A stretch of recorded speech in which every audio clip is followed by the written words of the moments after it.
gathering can bring, world together can catalyze an exchange of best practices, ideas with novel perspectives through academicians, scholars, and experts, and also inspire us to find the solutions to the real world challenges through innovative thinking, which makes human lives better. Before starting of this event, for an auspicious beginning, I would request all the dignitaries to lucid the lamp. May the divine blessings shower on us.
Thank you so much, everybody. Please take your seats here.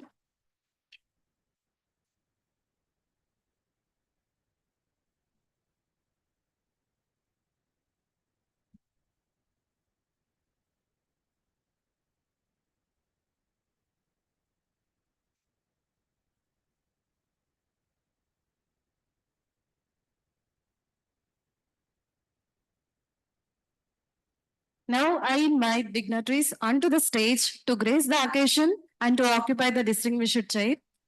Now I would like to call upon Dr. L. Jayahari, Dean Research and Development and Convener for ICMED 2024 to come onto the stage. I request Dr. Saurjanya to offer the sapling to sir.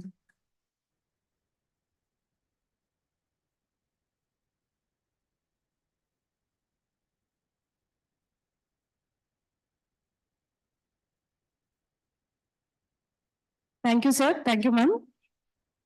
It's my privilege and immense pleasure to invite our beloved principal, sir, Dr. Sai Satyanarayan Reddy Garu, KG Reddy College of Engineering and Technology, to come onto the stage.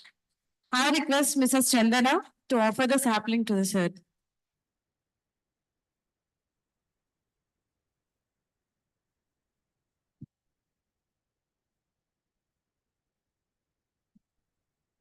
Thank you, sir. Thank you, ma'am. It's a moment of extreme pleasure to invite our dynamic visionary leader of KG Reddy College of Engineering and Technology. He is none other than our director, Dr. Rohit Kandakatla, KGISET, to grace the stage.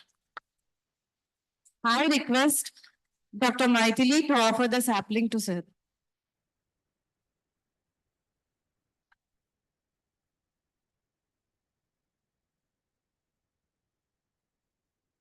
Thank you, sir. And thank you, ma'am.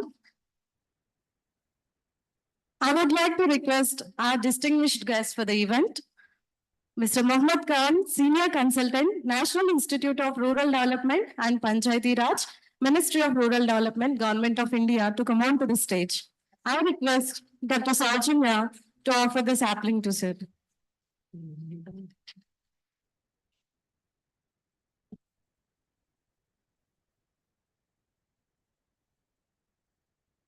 Sri Muhammad Khan, born in 1953 in Anantapur, graduated in commerce from Sri Venkateshwara University and served for 35 years in banking sector. His core interest was in rural development activities and has developed many model villages. He is a recipient of Dr. APJ Abdul Kalam Appreciation Award for the services rendered by him in the rural development activities, especially in promoting and nurturing the self-help groups in state of combined Andhra Pradesh. He has traveled across the country to different states for promoting the renewable energy, which includes the energization of fishing boats, ice plants, water dissemination through solar and wind technology, thus contributing in the reduction of diesel usage in Lakshadweep, Iceland, which was appreciated by the Honorable President of India, Dr. Ramnath Kovind. He has traveled to Philippines, Bangladesh, Hong Kong for study of various development activities taken by those countries. He has various flagship programs of Government of India for the rural development, rural transformation. Thank you, sir. Thank you for your presence for today's event. I request our principal, Dr. Sai Satyanarayan Reddy sir, to present a memento to Mr. Mohammad Khan Garu.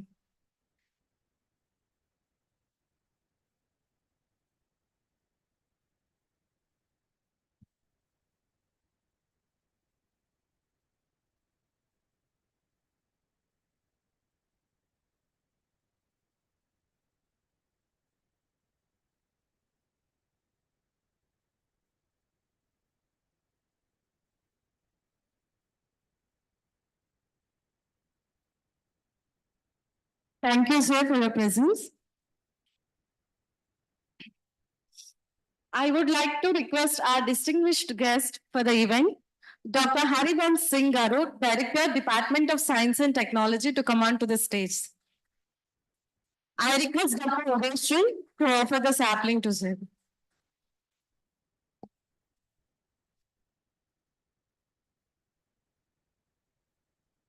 I'm happy to introduce the profile of Dr. Harivansh Singh Garu. Dr. Harivansh Singh, former Director, Department of Science and Technology, has served for 30 years.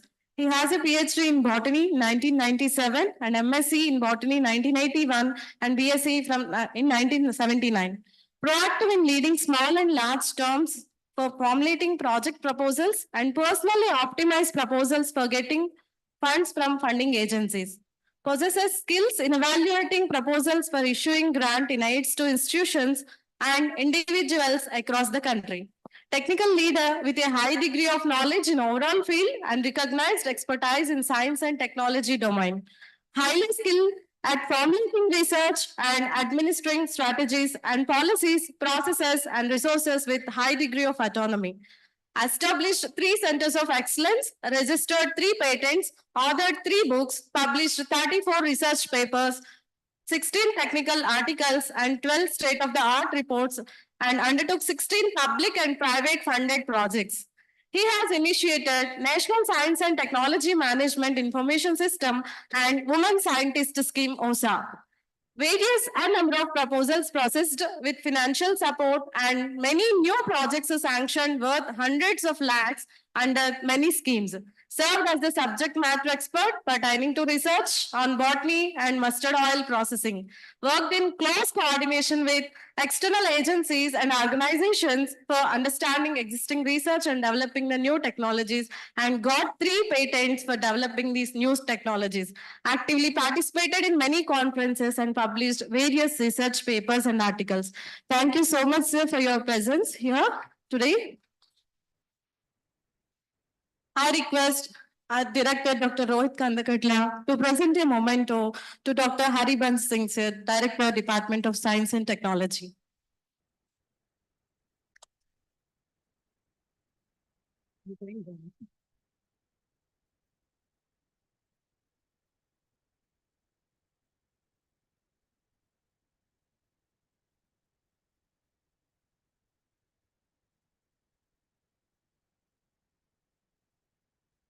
Thank you, sir. Thank you for your presence.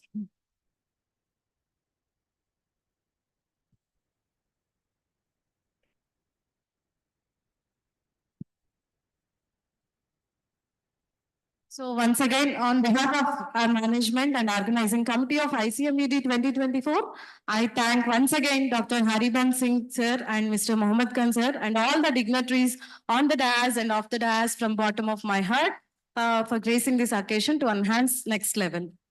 Now I request Dr. Jayahari, convener ICMED 2024, to take the dais for souvenir releasing ceremony.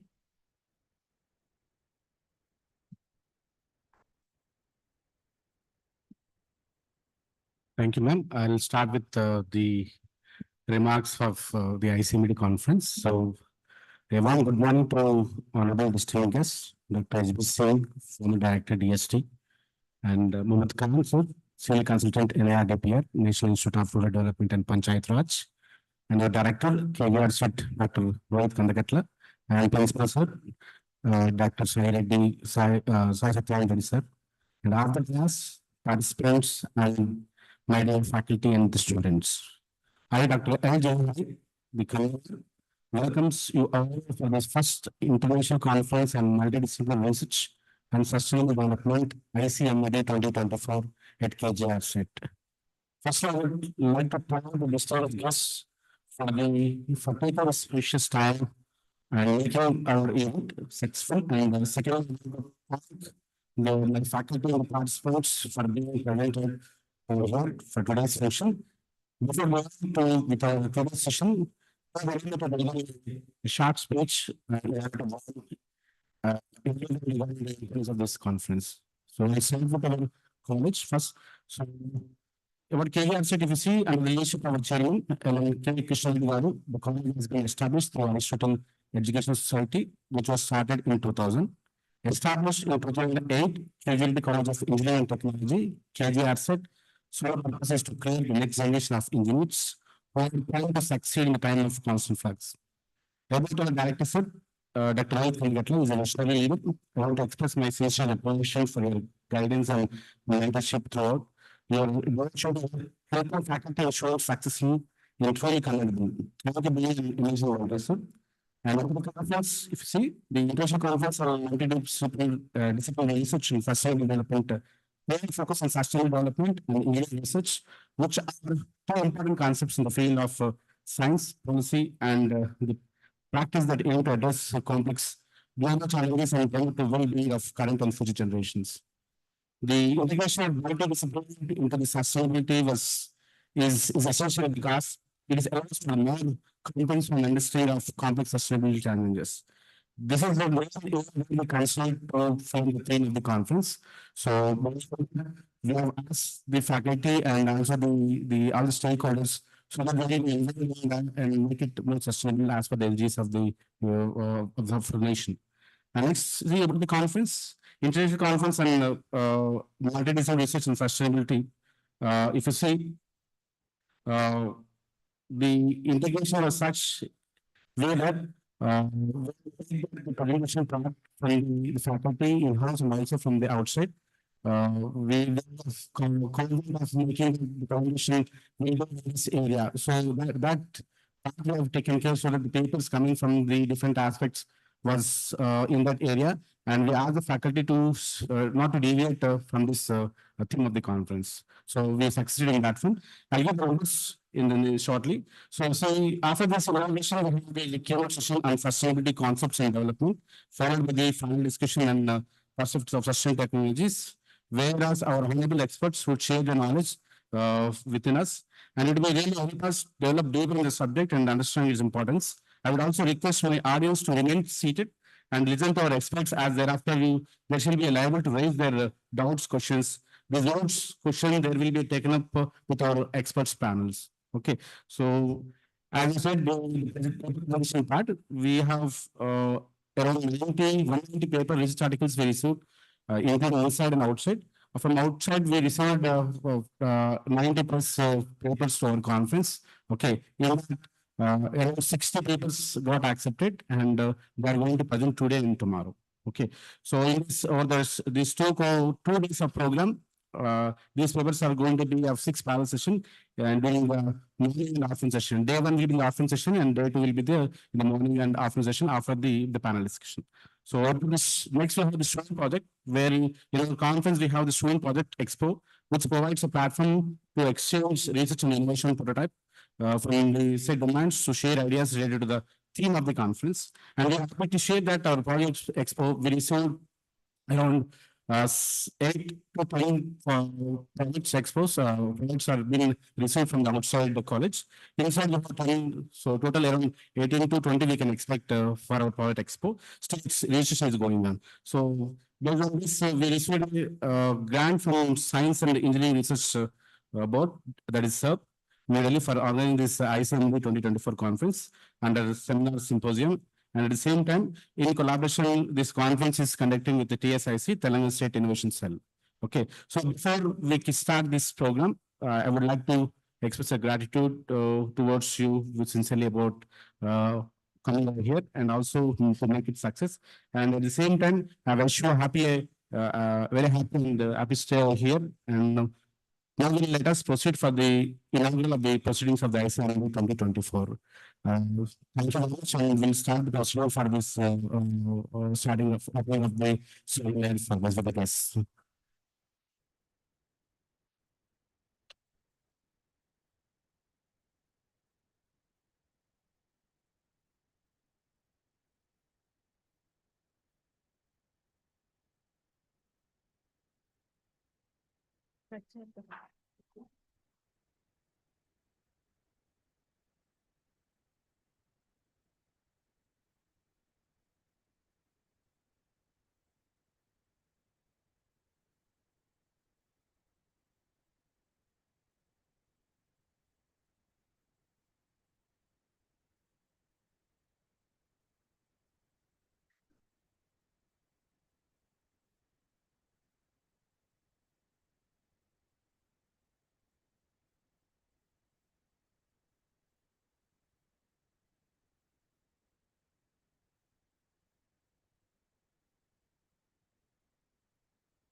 Thank you, sir. Now I hand over the session to Ms. Kalpana.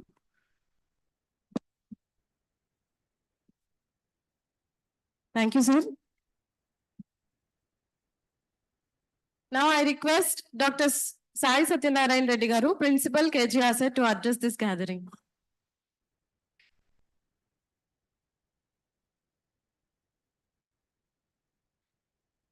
Good morning, everyone. Respected Chief Guest of today's inaugural function, Dr. H.B. Singh, sir, and our annual dynamic director, Dr. Rohit, and our keynote address speaker today, Mr. Muhammad Khan, Senior Consultant, NIR DPR, and all the beloved colleagues and my dear co-pedagogues and all the participants from the other colleges. And warm welcome to KG Reddy College of Engineering and Technology. This is a 15 years old college. So this is NAC A+ and NB accredited programs and US Autonomous College. And all this program actually planned for international conference from almost 4 or 5 months back. We started going offline because nowadays many people are conducting only online courses and online presentations, which is not, it's fully happening. The reason our director told us to conduct offline so that a lot of interaction will be there and knowledge transfers will be there.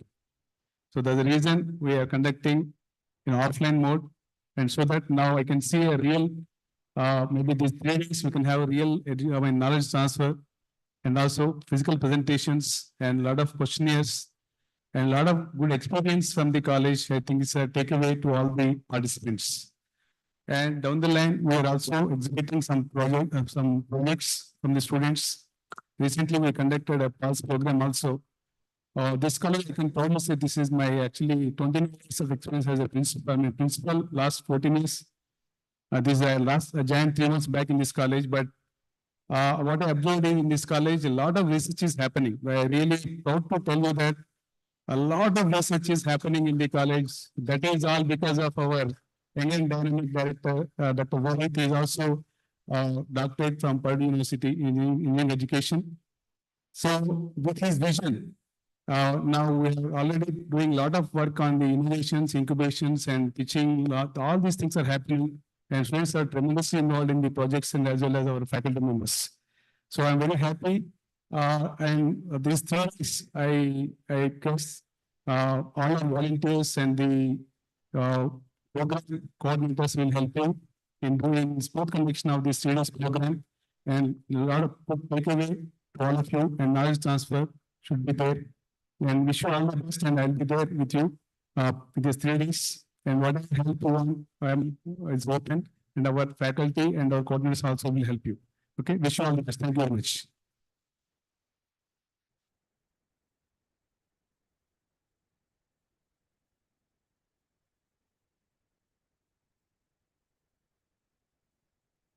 Thank you, sir.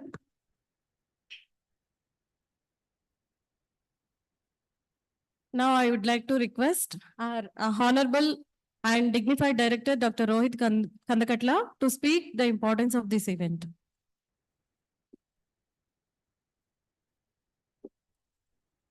Morning to all the participants of the ICMED conference. A warm welcome to our distinguished guests, Professor H.B. Singh sir, my mentor, Mohammad Khan sir from NIDPR, Dean R&D principal, all participants from KGR, KGD, and from outside the institution. We're very excited to be at this moment, the inaugural of the first international conference on multidisciplinary research and sustainable development. We're very particularly excited to host this conference because the theme of the conference aligns very much with the goal of this institution, which is to transform our students to become change makers. In that journey of transformation, something that is very important is understanding the value of multidisciplinary engineering and multidisciplinary research, which also has become a key component in a lot of discussions. The national education policy, which was announced in 2020, when we see a heavy emphasis on multidisciplinary learning, where they're not only with respect to engineering, but with respect to arts, social sciences, and various other fields, and how most of our education system has been very siloed for many, many decades. And there is a need for us to look at how education can be more multidisciplinary. But when we think about why is education so siloed, the answer is more in terms of logistics, in terms of easy way of providing education, because we haven't still found a right model on how can we inculcate this multidisciplinary research skills among our faculty and students, because faculty also have come from the same educational systems. There are still not many answers on how we do this, but one big answer is the other part of the conference, which is sustainable development. The United Nations has announced the Sustainable Development Goals many years ago, and in the next 5 years, we're expected to achieve those goals. If you see each of the Sustainable Development Goals, such as no poverty, zero hunger, uh, many others which are there, for addressing those problems, solo disciplinary approach will never work, because problems in the society are always multidisciplinary in nature, and we require that holistic approach to thought process in terms of how we solve these problems. Same goes in the case for when you go and work in the industry. Most of the times, especially in the core sectors, the work that you do is not just particular to your discipline. And obviously, learning doesn't stop in college. And while we're also working, there is a lot of potential for us to keep learning, which is why we understand perspectives from other disciplines and see how we work around it. So the goal is not here to know about all disciplines, because that is very hard for us to kind of achieve in 4 years of undergraduation. But the focus is more on how do we appreciate and inculcate perspectives from different disciplines in terms of our problem solving skill set and our approach towards how we look at addressing the sustainable development goals. So on this note, we're very excited to start this conference. It's the first edition, and we intend to continue hosting this conference every year and build a community of individuals, faculty, students, and researchers who are interested to explore this multidisciplinary research in their respective areas so that they can present their scholarly work every year and with an approach to see how the research they're doing, there is a sustainable social impact, there is a clear impact factor, that the problems that we're solving, the research we're doing is to solve societal problems. A lot of times the research we do ends up being academic. The result is a paper publication, which is also academic. Once it's published, there are various rankings, etc. So faculty appraisals and all depend on research. So once publications are done, we forget about that. But research, the sole purpose of research is to identify problems which require research approach to be able to understand more about what is to be done, create knowledge that will be helpful to solve the pressing needs of society.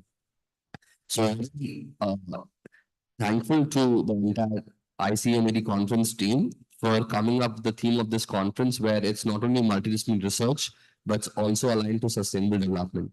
So we hope we're very happy to receive so many papers from various faculty, and we hope that this is just a start in our approach to build a community of individuals who are willing to aim very high and be ambitious and be very empathetic to identify critical problems in the society related to sustainable development and how we can generate knowledge that can further enhance the addressing of those problems through engineering and other disciplinary solutions. So once again, thank you all for being here. My sincere thanks to the entire organizing team of this conference, particularly also to all the students who are very enthusiastically being part of all the organizing. Everything around the campus looks very good.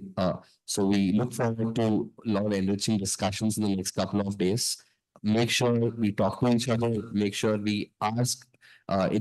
There are so many paper sessions that are happening. It might be possible that you might miss some of the paper sessions, but most of the author names are mentioned in the proceedings that are there.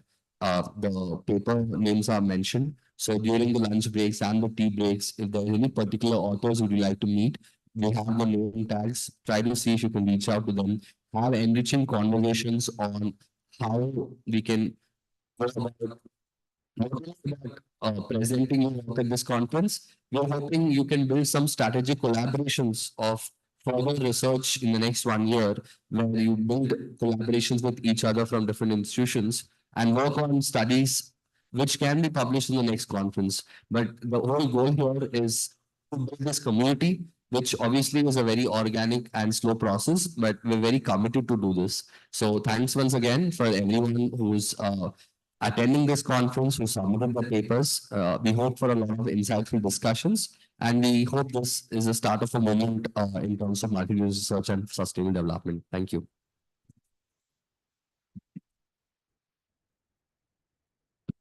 Thank you, sir, for delivering the speech towards importance of the education and also research and sustainable development. Thank you.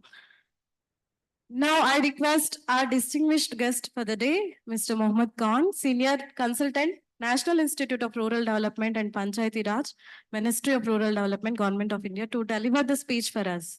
It would be our pleasure, sir, to listen your precious words. Please, sir.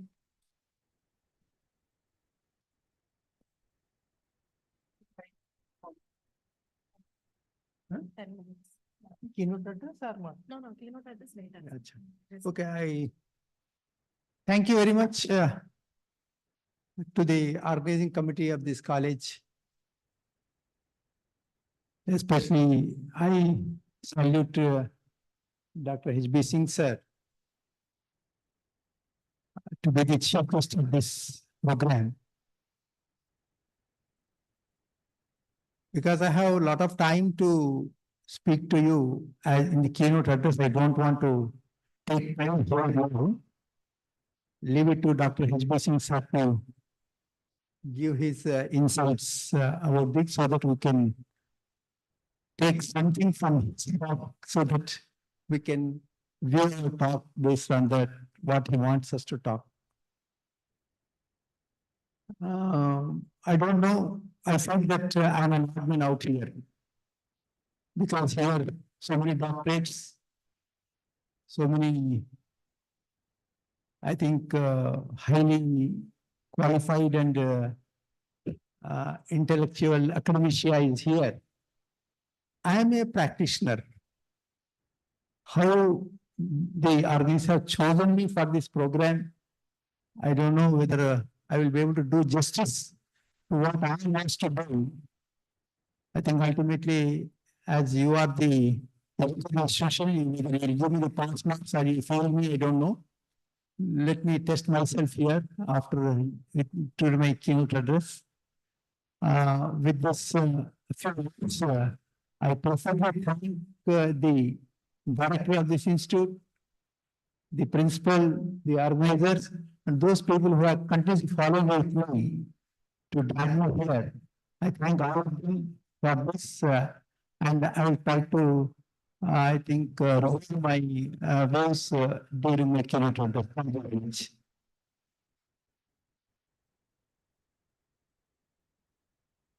Thank you, sir. Now I request our distinguished chief guest of the day, Dr. Haribansh Singh, Director, Department of Science and Technology, to deliver the speech for us. It would be our pleasure, sir, to listen your precious words and stimulate our minds.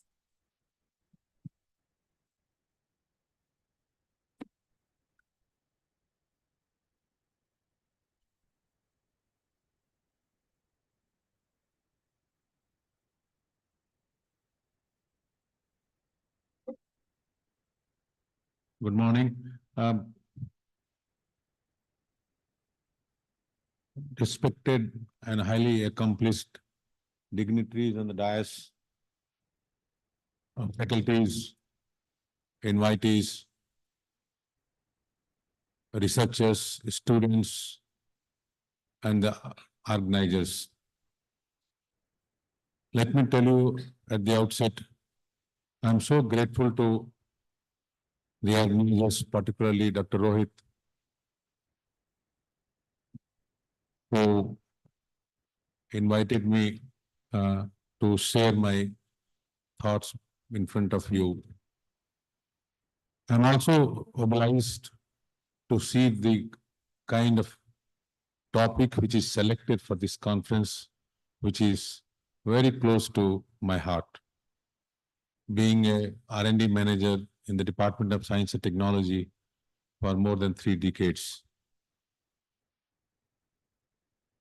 The best part is of this conference, which is we are going to discuss in next 2 days. It has been tried to connect research plus social development, and that is the need of the hour.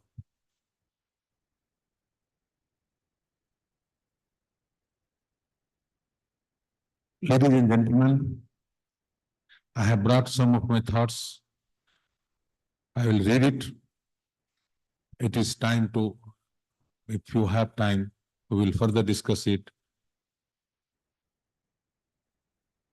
This multidisciplinary research is a self-explanatory concept that refers to scientific exploration that exploits approaches and knowledge from several disciplines. 2 examples which are very common and which will be very good to understand it. The functional imaging of the brain in relation to mental tasks, which involves physics, engineering, radiochemistry, and psychology approaches. And the best, another example is bench to bedside biomedicine, which requires input from medicinal chemistry, pharmacology, biology, and statistics, among others.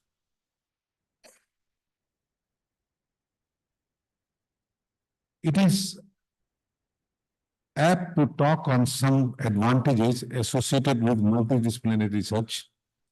Most importantly, using multidisciplinary approaches, you can tackle research questions that are out of reach to a single discipline alone.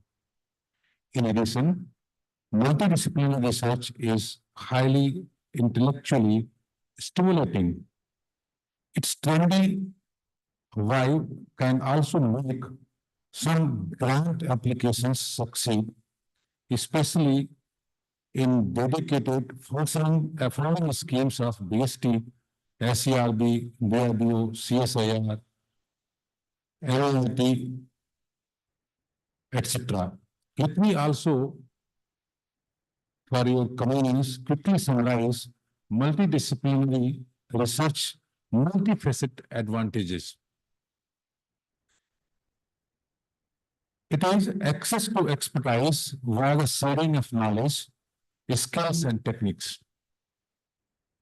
Transfer of knowledge and skills leads to cross-fertilization of ideas.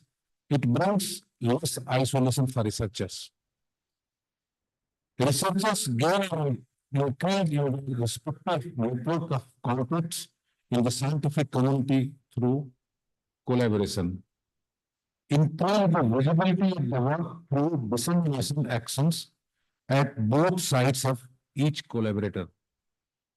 Enhancing the vision of researchers in their own discipline contributes to the lifelong learning of researchers, facilitates exchange between laboratory facilities, help to gain good contact with colleagues in other disciplines, helps to set and explore new ideas or investigate neglected areas. Last but not the least, it serves as a bridge between fundamental and applied research. In my opinion, most research fields in biology are bound to become multidisciplinary. You can have a look at the table of contents of leading journals and judge for yourself. For example, immune metabolism, molecular biology, oncobiology, biotechnology, materials, etc. The biological systems are extremely complex. As a consequence, complementary views stemming from different fields are becoming increasingly need to do meaningful research. That is, providing novel insights into the known unknowns and also uncovering so far unknown unknowns. It is very appropriate to cite my own example. I started and spearheaded the Cognitive Science Research Initiative of the Department of Science and Technology for almost a decade. I started and spearheaded the Cognitive Science Research, which is from the scratch. This field of highly interdisciplinary in nature, combining ideas, principles, and methods of psychology, computer science, linguistics, philosophy, neuroscience, etc. My work in background include different fields of cognitive science, but I involve different institutions too. Let me share my personal experience.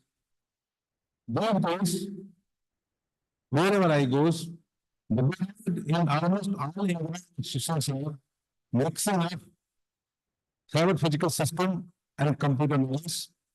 In agricultural applications, I have seen applications from these institutions also previously when they submitted draft proposals. Now, let me connect multidisciplinary research to sustainable development, which is the topic of the conference. Ladies and gentlemen, we all know that we are urban to develop multiple stakeholder strategies that can end poverty and maintain prosperity and health for both people and the planet. Against this background, in 2015, the UN set the 17 Sustainable Development Goals as global objectives to be achieved by 2030. And they present a shared blueprint for peace and prosperity for people and the planet now and in the future. Among them, there are objectives to end poverty and hunger, ensure well-being, ensures the availability of water, ensure sustainable consumption and production practices, and take urgent action to combat climate change that will impact nutrition through decreasing food quality, biodiversity, and food nutritional content. Many SDGs are integrated with each other and cover different subjects. For instance, ending poverty and other deprivations is strictly connected with strategies that improve health and education and reduce inequality.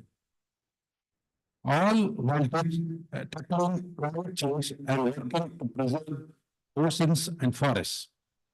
Given this clear interconnection among SDGs, then the clear demand for interdisciplinary strategies to find solutions to achieve these goals. We are aware that rules and strategies implemented in the SDGs values must be customized for each different context. Otherwise, those values will be confined to abstract ideas lost in the complexity of societies and their institutional apparatus. Nevertheless, there is no doubt about that the Agenda 2030's implementation can really strengthen multidisciplinary, multidimensional teamwork. Not only this, let me tell you, sustainability scientists have recently demonstrated the SDGs interdependence. Therefore, scholars have recognized interdisciplinary as essential for SDGs-related research. This assertion is consistent with the recommendations of the several literatures, which has highlighted the vital role of interdisciplinary research in solving the great challenges of the 21st century. In recent decades, scholars have sought to eliminate the full potential of interdisciplinary research by investigating both its psychological implications and its assessment methodologies. Unfortunately, the application of interdisciplinary research in achieving the SDGs remains in its infancy. However, the academic community is making noticeable strides towards promoting the influential role of interdisciplinary research in achieving the SDGs. Besides this concept, there is a growing awareness that human health is closely linked to the health of animals and the environment. This has led to the One Health to emphasize the interconnections between these factors and to highlight the need to include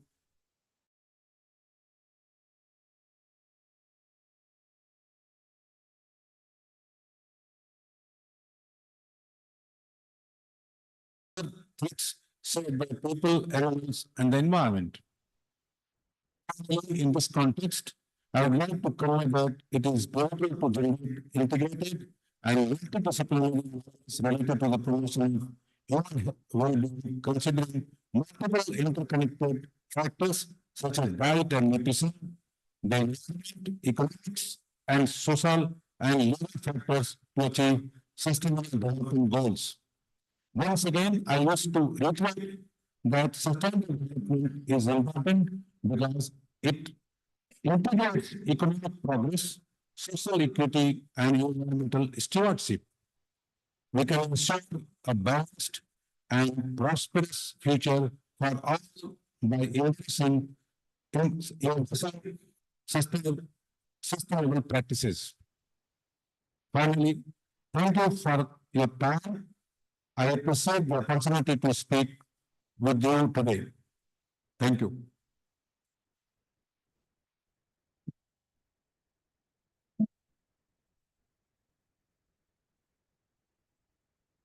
Thank you, sir. Thank you for your valuable speech towards multidisciplinary research and sustainable development goals.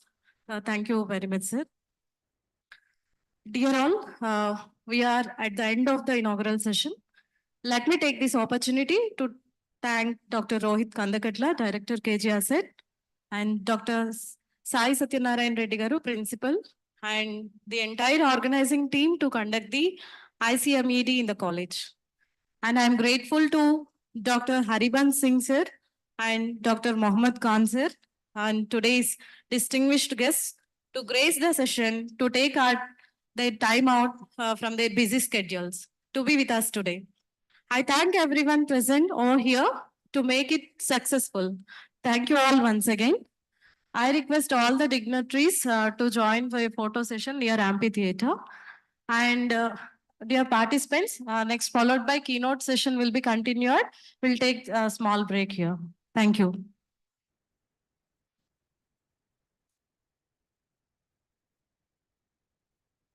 I request everyone to join for a photo session near amphitheater. After the break, we'll followed by keynote session. Thank you.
During the speech, if you are comfortable with this mic, you can use it. Otherwise,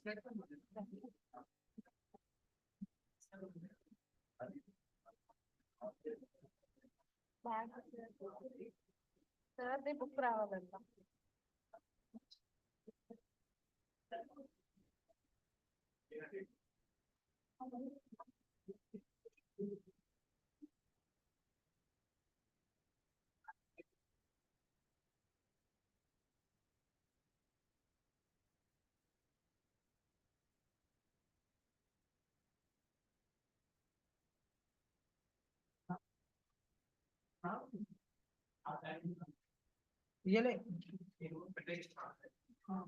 అక్కడ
I think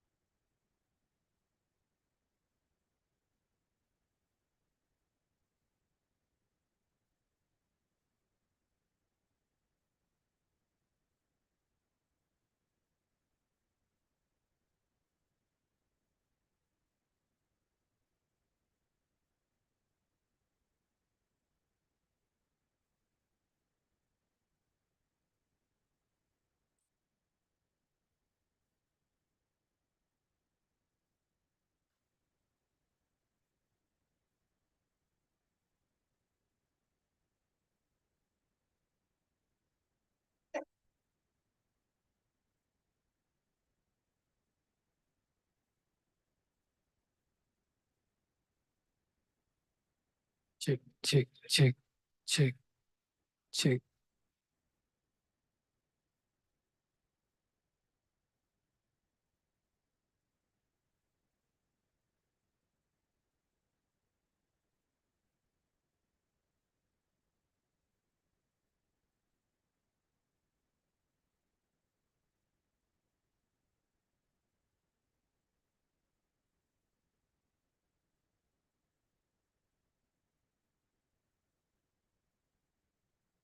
There is one yellow folder is there. One yellow folder is there. That you.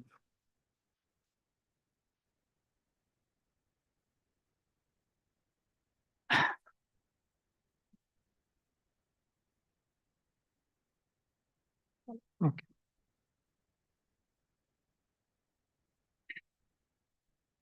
Dear all, once again, welcome to the keynote session. And today's topic is sustainability concept and development.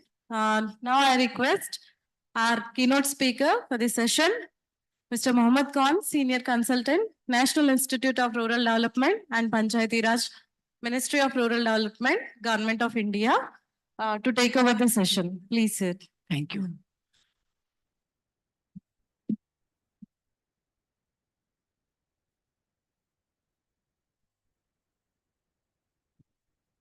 Good morning, everybody.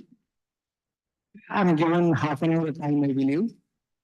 I will try to finish up my thoughts within the allotted time as far as possible. I think Dr. H.B. Singh, such a stalwart, he did not venture to speak extempore. He also written down his thoughts and read out. I also cannot take liberty of talking extempore before the distinguished gathering. So I also have jotted down some of my thoughts here. I will also try to read out. I think you will bear with me. Thank you. Distinguished gathering, at the outset, hearty congratulations to the KGR CET and the organizers of this very purposeful, thought-provoking event in search of solutions for the challenges being faced, which helps us to introspect and pave way for the future. Today, I'm very happy, indeed very happy, and deeply blessed to address this august enlightening gathering, whom I am told includes professionals, academia, students, and practitioners. I think this type of conference, I'm finding it by KGRTC, is the first of its kind. I also feel a sense of well-being, a sense of security, and a sense of pride, because I see in front of me, you all the committed and confident individuals breathing fresh air to perspire and aspire and to inspire the sustainable development with your brainstorming for the next 2 days. We have assembled here to share our ideas, come together to find out what is working and what is not working, to see how we can overcome the challenges that are inherent and find ways and means for putting together a better system. It is time appropriate for us for self-introspection and self-evaluation and see how far we have progressed and contributed to the sustained development and what needs to be done on our part in future.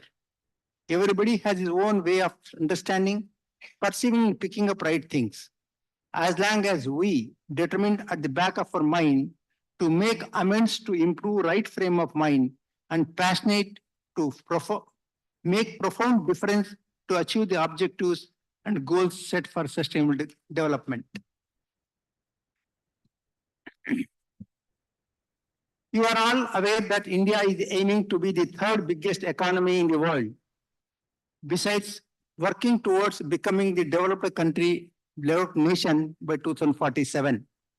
For the sustainable development and to achieve self-sufficiency and to reduce the dependence on imports, for the last 75 years of independence made concerted efforts through various revolutions like Green Revolution, White Revolution, Blue Revolution, Red Revolution, Pink Revolution, Yellow Revolution, and so on, besides industrialization.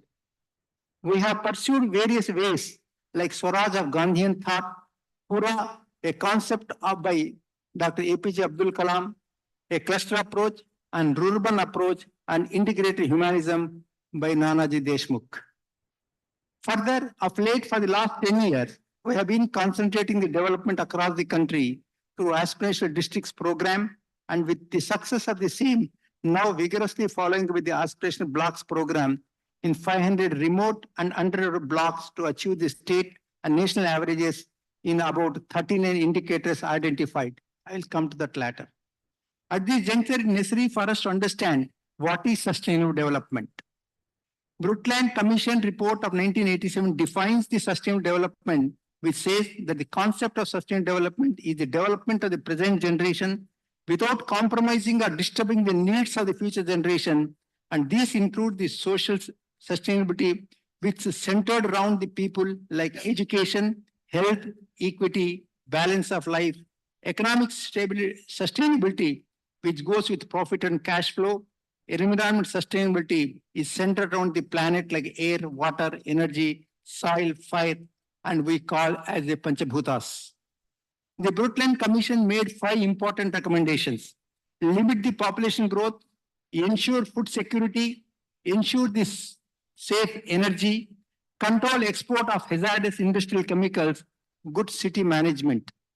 as there is a threat of nuclear war to achieve peace and security, emphasize the need to improve relationships among the major powers. Further to the above, the United Nations came up with the 8 social and economic goals called Millennium Development Goals for pursuing the same from the year 2000 to 2015. Thereafter, adopted 17 Sustainable Development Goals for the period 2016 to 2030. Among these goals, 14 are regarded as Human Development Goals and 3 are as Environment Development Goals. These goals are a call for action by all the countries to promote prosperity while protecting the environment. If we recollect the set goals, they are no poverty, zero hunger, good health and well-being, quality education, gender equality, clean water and sanitation, affordable and clean energy, decent work and economic growth, industry and infrastructure, reduce inequalities, sustainable cities and communities, responsible consumption and production, climate action, life below water, life on land, peace and justice, strong institutions, partnerships for all these goals. Being a vast country, India can be able to achieve the SDGs only through localization of the SDGs in view of the diversity of issues at the local level and the magnitude of the challenges. Government of India's leadership in shaping the SDGs has been globally recognized. India is a key member country involved in formalizing the UN resolution and transforming the world. The 2030 Agenda for Sustainable Development and developing the global indicator framework for monitoring the SDGs target, the government continues to demonstrate proactive and strong leadership in the localization and implementation of the SDGs. The national institutions with key role in implementing the 2030 Agenda are the Parliament, Line Ministries, Supreme Audit Institution, Finance Commission, and National Training Institutions and Education Institutions. However, government alone cannot achieve the SDGs on its own. The success of 2030 Agenda depends on forging effective partnership between the government, the private sector, the civil society organizations, and the research and academic community like you. The private sector role is in increasing jobs as a vehicle for economic growth that is sustainable for a vital success of the 2013 Agenda. The role of the civil society is critical for the principle, leave no one behind. Research inputs from academia and think tanks are important for providing the knowledge base and analysis on emerging issues to aid the policy-making body like Niti Aayog. The Indian model of SDGs localization is structured around 4 interrelated pillars, operating sequentially and simultaneously at the national level, anchored by Niti Aayog. At the center, and by respect to state and UT governments at the subnational level. The set 4 fundamental pillars are creating institutional ownership, establishing a robust review and monitoring system, developing capacities for integrating the SDGs in planning and monitoring, promoting whole of society approach. The 2030 Agenda for Sustainable Development identifies the role of science and technology and innovation in the implementation of the SDGs, besides emphasizing the importance of sharing experiences and capacity building on technology and innovation. With the population of about 1.3 billion and continuously increasing, it is essential for a country like India to use on science and technology for the growth and development in rural areas. There are various limitations and challenges which hinder the promotion and adoption of technology developed by R&D labs in the rural India.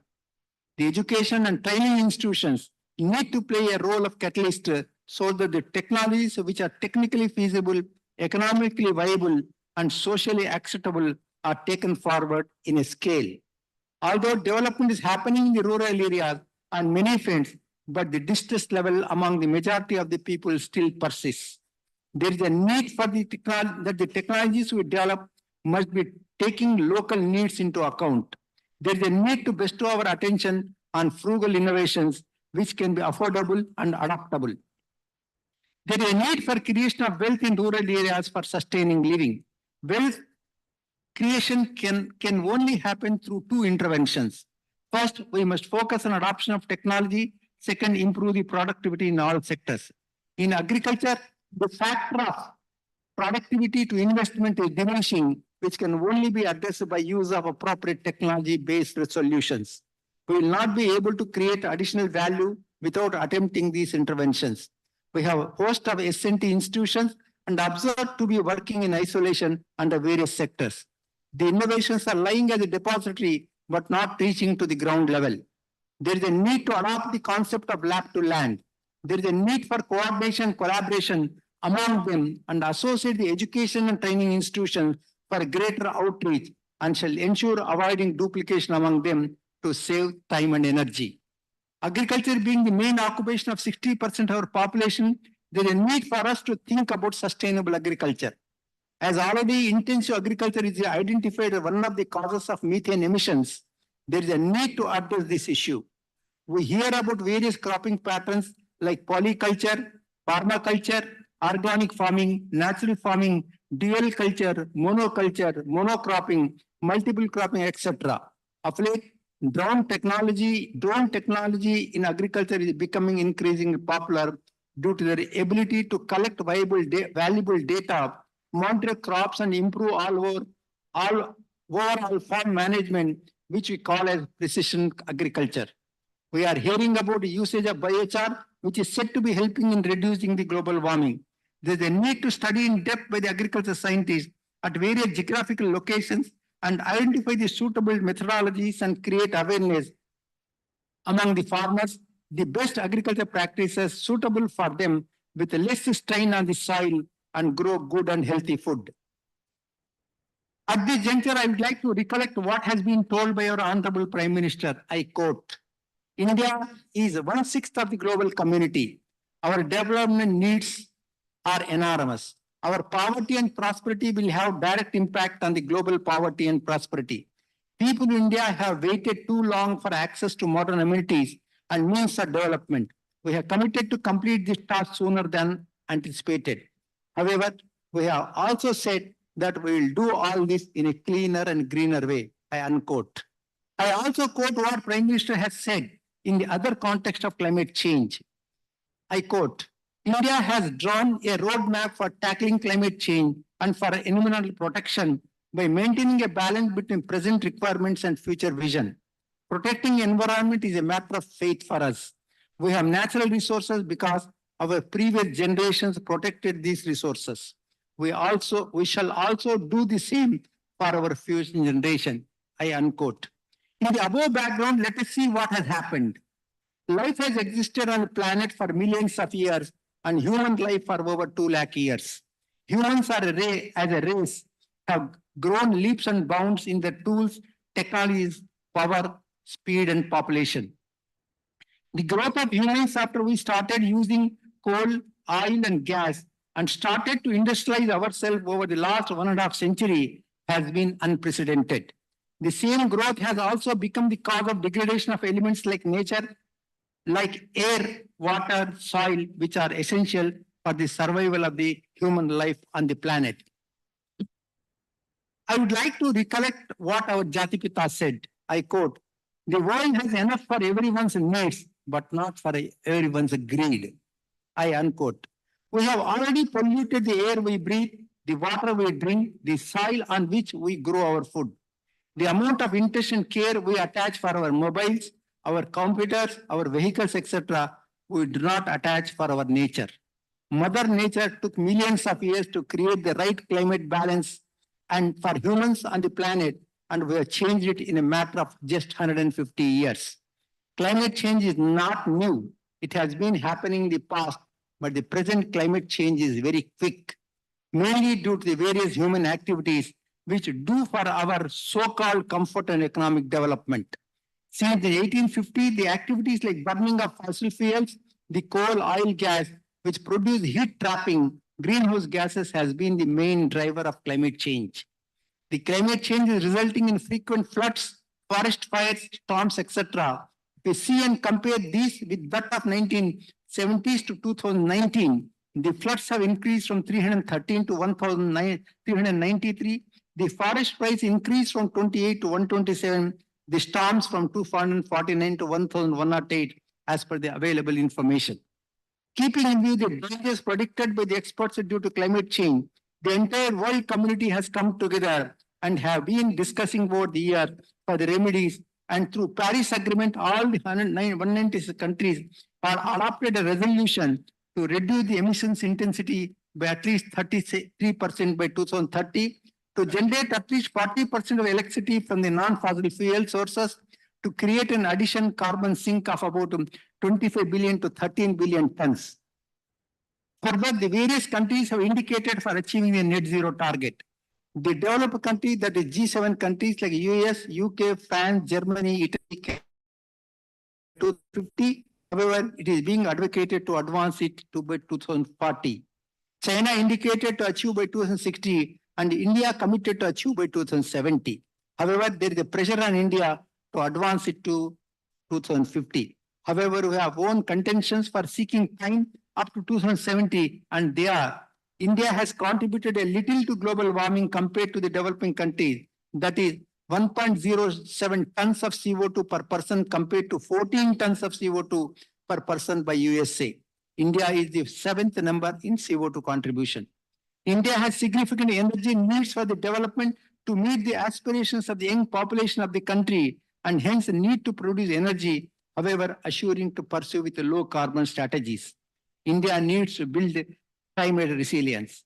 India has put up a long-term strategy to achieve net zero target, that is carbon neutrality, a process of offsetting carbon sources, which sees through a process known as carbon sequestration by 2070. And according to same, the efforts will be decarbonization of electricity and transport, low carbon electricity systems developing consisting with the developing integrated, efficient, inclusive, low carbon transport systems, redesigning the urban spaces, promoting adoption of efficient energy systems and materials in buildings, promoting the economy with the recoupling of growth from emissions and development of an efficient, innovative emission industrial system with special attention in steel and cement industry, the revitalization of forest, enhancing forest and vegetation consisting with socio-economic and ecological considerations. Push for a climate-oriented research and development, research and innovation for CO2 removal relating to engineering solutions by 2030, aiming to achieve 50% energy from renewable energy. Financing low carbon development requires $7 to $8 trillion. However, it is not possible from the budget allocation. They need to access the international funding institutions and cooperation through International Solar Alliance, working with UK on one sun, one world, and one grid mode. All of you must be aware that the discussions that have taken place in COP27 and COP28. At COP27 held in Egypt, countries were locked in disagreement where it should be phase out or phase down of fossil fuels. The developed countries in European nation, the UK and US support phase out. Oil producers, Saudi Arabia, Russia, and fossil fuel depending countries such as India, China prefer phase down. The fight over the above wordings continued at COP28 at Dubai, finally ended with a declaration wording transitioning away from the fossil fuels in energy system in just, orderly, and equitable manner, accelerating action in this critical decade. I am of the view that this declaration may not have the teeth to bind the targets to be achieved unless the countries have the inherent commitment and felt responsibility toward the humanity which shall prevail over their economic considerations. The nation such as India is faced with the challenge of not immediately eliminating coal and fossil fuels, but rather gradually reducing reliance on these pollution sources. Consequently, the onus falls on developed countries in the global north, the primary historical emitters, to significantly curtail the emissions. This is crucial to enable other countries worldwide to achieve equitable development. India, guided by the principles of mission life and Vasudhaiva Kutumbakam, is committed both nationally and internationally to ensuring the well-being of all. The country is persisting in advancing an inclusive approach in alignment with the principles of climate justice. Keeping in view the time constraint given to me, though there are many areas in this regard to be discussed, housing sector, urban planning, agriculture sector, natural farming, etc., which are relevant for deep understanding towards sustainable development and towards net zero. I, being at a college of engineering and technology, I would like to restrict myself to green buildings and built environment. It is a matter of pride to say that India's first platinum-rated green building in the world was built at Hyderabad for IGBC headquarters in 2019, which was inaugurated by the great legendary personality, late APJ Abdul Kalam. Now we have 11.03 square feet of green building projects spread over 12,660 projects, all monitored by IGBC. All these projects are aimed at net zero energy, net zero water, net zero waste, resulting in net zero carbon. Though we talk about green buildings today, but they are not new to India. Our temples in India are the living examples of green buildings. Today, India's building sector accounts for about 116 million tons of CO2 emissions and nearly 30% of the nation's electricity consumption. If the conscious methods are not strictly undertaken, the building sector is projected to emit 7 times more CO2 by 2050 as compared to 2005 levels. Growing urbanization shows that 40% of India's population, that is around 600 million people, are projected to reside in urban areas by 2030. It is estimated that from now until 2030, India need to build 700 to 900 million square meters of urban space every year. In other words, India will have to build a new Chicago city footprint every year until 2030 to meet its growing urban demand, and this leads to the demand for the ever-increasing energy footprint. 76% of India's electricity supply comes from the coal and crude oil sources. India stands as the third largest greenhouse emitter in the world and the major contributors for the electricity and heat. The residential, industrial, and commercial categories account for close to 75% of the country's electrical usage, which primarily powered by fossil fuel. India has approximately 40,000 commercial complexes, which include the office buildings, research centers, shopping malls, restaurants, etc. The number of commercial complexes is expected to triple by 2030 compared to 2010. There is a need to seriously think that by adopting the green building technologies, the amount of carbon emission that can be avoided. The IGBC has developed a ranking and the certificate of materials which can help toward net zero. IGBC have the view that the embedded carbon in the material is much less polluting compared to the operating carbon. There is a need for our engineers, builders, students, and all those who are involved in the construction field need to be sensitized and trained through the IGBC experts and all those, so that the construction sector can be able to restrict carbon emissions and help in achieving the net zero target, which can be one of the main contributors for the sustainable development. I am happy that IGBC experts are here. When we talk about sustainable development, it should result in the speedy development of all sectors, more so the relatively backward and remote areas of the country. India has emerged as an aspirational society at the dawn of the Amrit Kal. Every section and strata of the society is brimming with aspirations for a better tomorrow.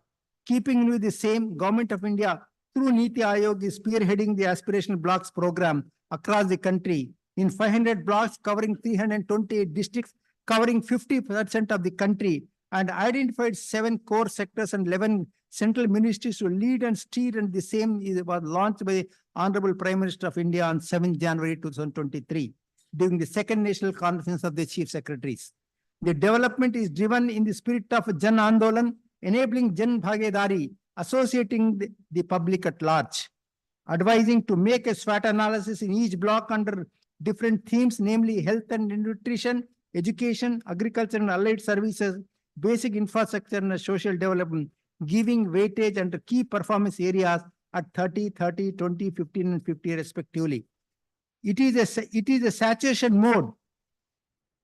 The whole of government approach to ensure that our rural population, which is at 68.84% and counts for 25% of the world's rural population, get benefited to improve their standard of living.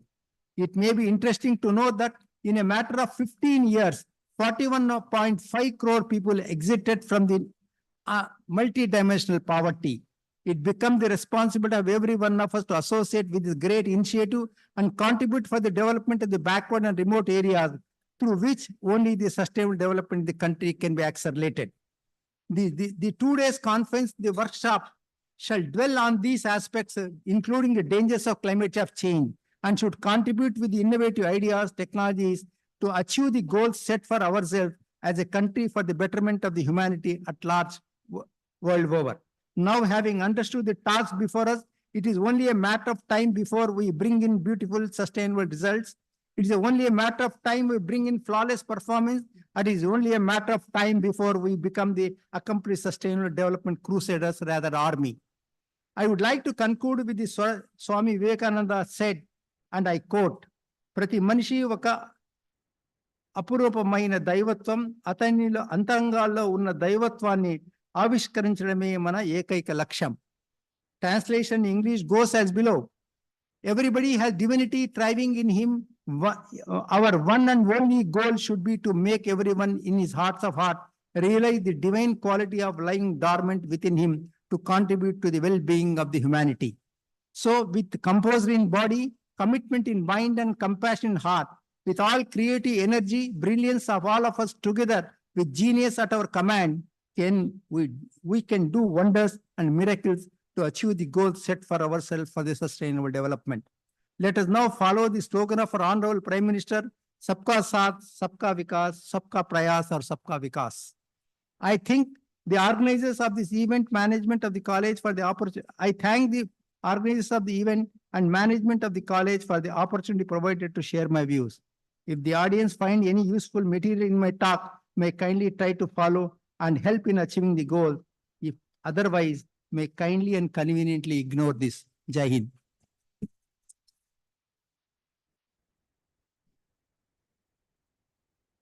Thank you, sir, for delivering the valuable session and focusing on the sustainable concept and development, and almost covered all the relevant statistics related to the sustainable development goals and how to overcome the agricultural issues and how to adopt the technology, and covered many things. Thank you so much, sir, for your session.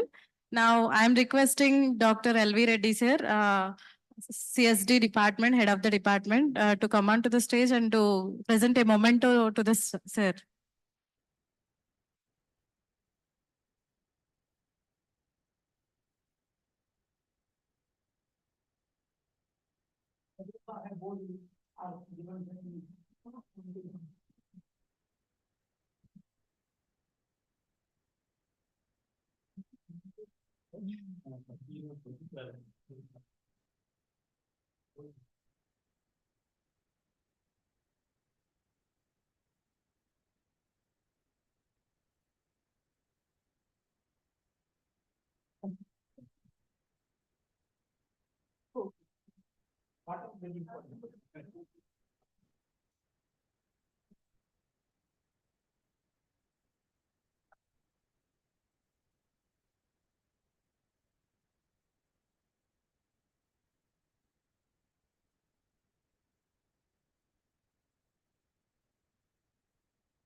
Thank you for the patient hearing.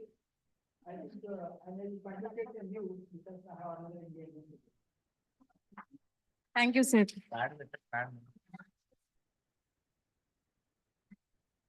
Thank you, sir.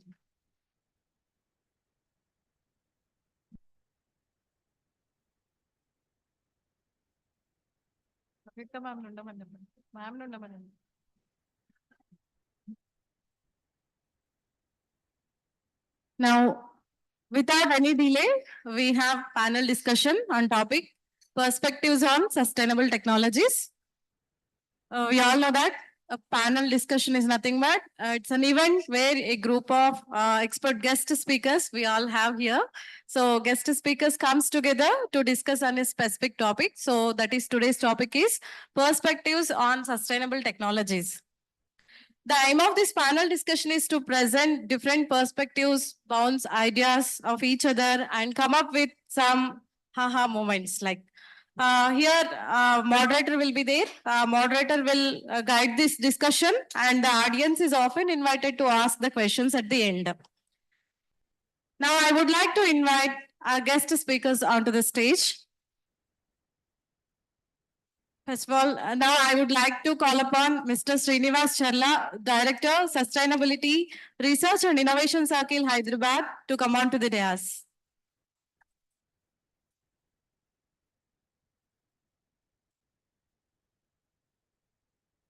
Thank you, sir.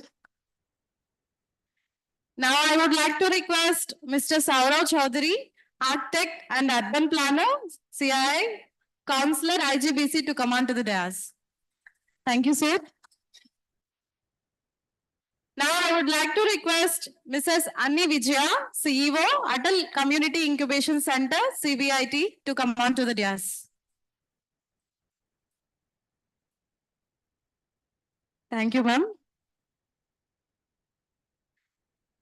Now I would like to call upon Mr. Ashwant Reddy, founder, iNation, Environmental Manager, APMDC, Government of AP, and Head for Government Innovation and Partnerships at Telangana State Innovation Council to come on to the dais. Thank you, sir. Now I request Mrs. Samyukta, Head, Center for Innovation and Social Transformation, today's moderator, to come on to the stage. Thank you, ma'am. I am handovering the session to Mrs. Samyukta. Thank you, ma'am.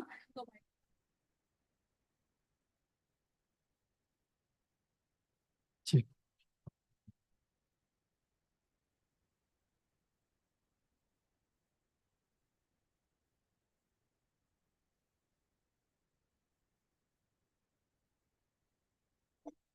A very good afternoon, everyone, and thank you for joining us for Sustainability Talks Perspective.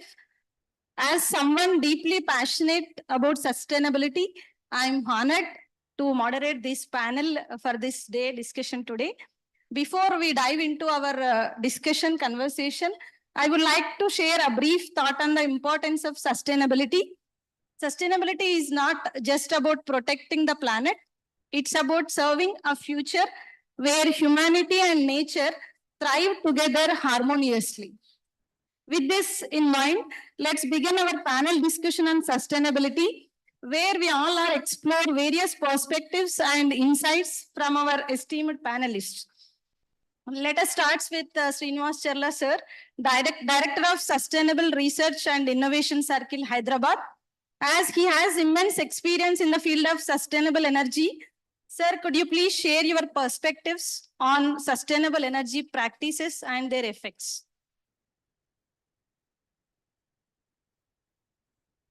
Hello, welcome to the audience, first of all, and for giving us a chance to share a little bit about our perspectives, our understanding. Also, thanks to the organizing committee of this conference over here. So I am relatively a new entrant into the sustainability area, have had a background in manufacturing, then I switched over to sustainability somewhere down the line, mid of my career. Right. But that was truly out of passion for the field of energy and sustainability. I've been working in various roles and responsibilities in the area of energy management, in the area of circular economy and mobility. Right? First of all, I'll probably talk a little bit about RICH and then get into the aspect of sustainability. So RICH, Research and Innovation Circle of Hyderabad, is a Telangana state initiative. It was set up as a not-for-profit entity by the state of Telangana with the intent to promote collaboration between various stakeholders in the ecosystem, in the innovation ecosystem, primarily the academic and research institutions, startups, which are responsible for translation research, and industries which find the end application or use in the real world. Right? So connecting and translating research to the industry was the primary mandate given to Research and Innovation Circle of Hyderabad. So we work very closely with a lot of academic and research institutions, startups, and industry players in the areas of sustainability, agriculture, and life sciences or healthcare. So I come from the sustainability vertical at RICH. Now going to the relevant topic on what exactly is sustainability. There are classical definitions which essentially say that being sustainable means being able to assume or continue with a lifestyle of your in your generation, but also ensure that the future generations or the future to come is you leave them with enough capability and ability to address the needs of their generation, right? Whatever it may be, whether it is water management, it is land management, forest management, whatever you do as in a sustainable practice should be able to also ensure that the future generations can meet their need. In terms of, in general, growth and mankind, as you see, there has been a significant growth only after the capability to exploit energy, right? Whether it is in the form of fire, that was probably one of the first forms of energy that we were introduced to as mankind. But later on, the real meteoric rise came once electricity and coal and oil were discovered. That's when the industrial revolution really started, right? With the discovery of alternate sources of energy, or let us call conventional sources of energy, which are able to immediately release and meet the needs of industrial processes or other transport needs and other applications that the humanity had. So if we look at traditional energy mix, as we call, we have even today, majorities, 85% of the energy still comes from these sources, which is biomass, coal, say biomass, coal, natural gas, or petroleum, right? So these constitute majority of the energy even today, what we call the primary energy. And when we look at this, the other electricity and other things, there we have had some progress made in terms of diversifying into renewable energies, whether it is solar, hydro, right, wind, such elements. And there we have made some progress to I would say, to the percent of 20-25% now overall, where we are seeing renewable energy being used.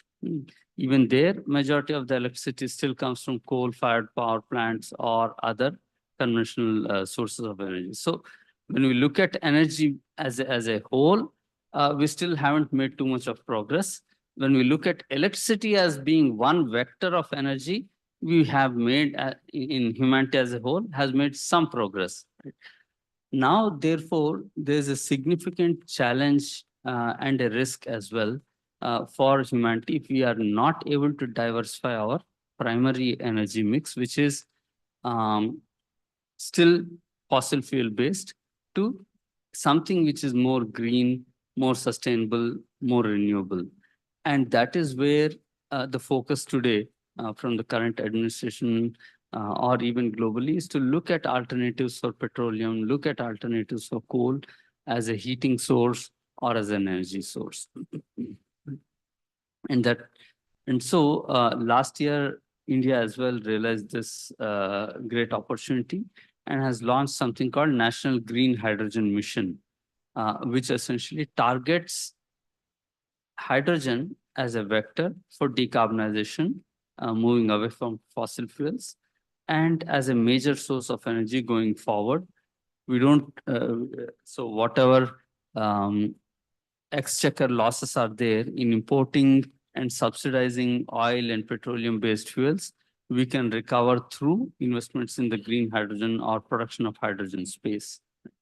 And so that is one major de-risking factor that the government has taken up on priority. Of course, maybe a decade and a half ago, we had a similar mission called Solar Mission, which focused on moving from coal-based electricity to renewable energy or solar-based electricity. And that targeted decarbonization of the electricity sector, right? Okay. So all I'm trying to say is that as mankind or humankind, I should be gender neutral, as humankind, we have progressed from understanding where our energy mix is coming, where our energy sources are, and we're slowly decarbonizing one by one. That is, whether it is primary energy requirement, mobility. Now we see a lot of electric mobility, right? Or weaning away from natural gas, LPG, or biogas and other um, sources of energy towards cleaner sources of energy like hydrogen. So that's the other aspect. Of course, my fellow panelists here will talk about how we are looking at decarbonization of real estate or infrastructures, right? And other aspects. So I'll not touch upon them at the moment. Will. Thank you, sir. Thank you for sharing your valuable words. Next, over to Saurav Chaudhary, sir. Architect and Urban Planner, CA Counselor, IGBC, expert in sustainable infrastructure. Sir, could you please share with us your perspectives on sustainable infrastructure? Yeah, first of all, thank you very much to the organizers for inviting IGBC on this platform. And many of you may be familiar with the IGBC word because it's now a very much national as well as global understanding that green buildings are important, and India is represented by IGBC among 70 plus green building councils in the world. And we are the founding member of World Green Building Council and also in the board of World Green Building Council, as well as Asia Pacific Regional Network of the World GBC. So the objective with which we are working is not only to develop the country, but also our neighboring countries, and also to propagate the concept so that it trickles down to the children, the younger generation, the young minds who are actually going to the next generation professionals. So IGBC works with the vision of sustainable built environment for all. So when we say all, in all, actually, we mean all species on the planet. And out of 8 billion species, we are just one species. So every activity that we do should not affect the Mother Earth, the species below the Mother Earth, or the nocturnal environment. So many of the things we'll find when we address the rating systems, when you go through any of our rating systems. So the objective with which we started in 2001, when it was first time Telangana was the state which had the world's greenest building. That was the great moment when 2003, in 2001, actually, it conceptualized when in the high-tech city area, one of the first building came up called the Cyber Tower. And during the inauguration of that building, the Bill Clinton, who was in India for the first time, and he shared something. There is a green building as a concept has started in US, and there are 2 certified green buildings in US. So India took the first step to say that let's have one green building also in India. And then that point of time, the government, the Andhra Pradesh and Telangana government together, they have given up given the land of 5 acres, and which has been utilized to develop the greenest building. That point of time, it achieved 54 out of 57 points. Means only 3 points which they were denied, which was not possible due to the site constraints, but it achieved most of the points. So that was the point. And from then onwards, we have never looked back. Today, we have 12,660 plus projects. And one project can be a large township or can be a large airport stadium. So these numbers are now kept on increasing because of the stakeholders like you who have thought that this is the right concept and India need not learn it, because India was having this rich heritage and the green concepts in the genes based on the large heritage that we have. So we have looked at the concept of tradition and technology need to coexist. And today as we are discussing about sustainable technologies, I think definitely the traditions have given us a lot of concepts. When you visit our building, you can see the Hawa Mahals, the Jali walls are visible in the same building. When you look at the wind towers, these are from our Rajasthans and the regions where, so this building was a demonstration building.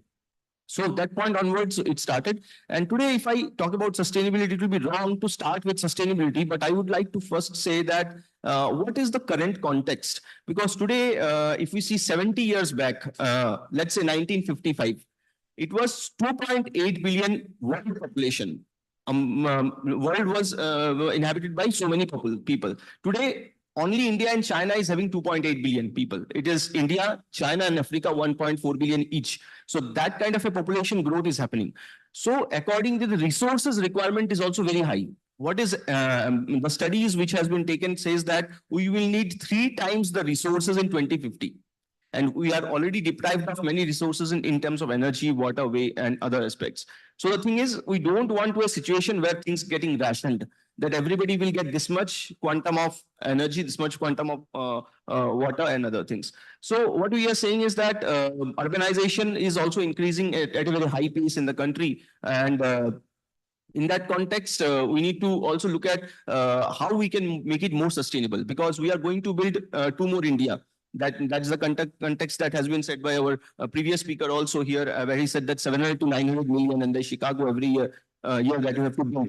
The good news is all of us sitting in this room who are in the construction sector will have jobs, will be involved in those projects, maybe the building project, infrastructure project, or development projects that we are hearing. So a lot of such projects will be coming up. So now the thing is how we can make them green by design. So IGBC comes into picture when in 2003-4 onwards, we started working on the standards. So we believe that if the building codes are there or the energy conservation building codes are there, it is very difficult to refer the every code and get into the details of what a hospital should do, what a school should do. But it is all the more easier when everything is coming to a rating system, or we have a checklist approach. So IGBC started the Green Homes project rating system initially, which becomes a very big success. Our chairman at that point of time said India should have at least 1 billion square foot, so that every person have 1 square foot each today. Today, I would say India, every person has 10 square feet of green buildings in the country, because the numbers have increased to that extent of, and recently our Honorable President Mohanji has also announced when we achieved the 10 billion mark of green building footprint, which is second largest green footprint in the world now. Second largest, and this is all because of the many of the projects which have taken the lead. And apart from this, I feel there are two sides of the coin. One side is resilience and one side is sustainability. Because today we are seeing the number of earthquakes, number of landslides, the intensity, number, frequency, everything is increasing.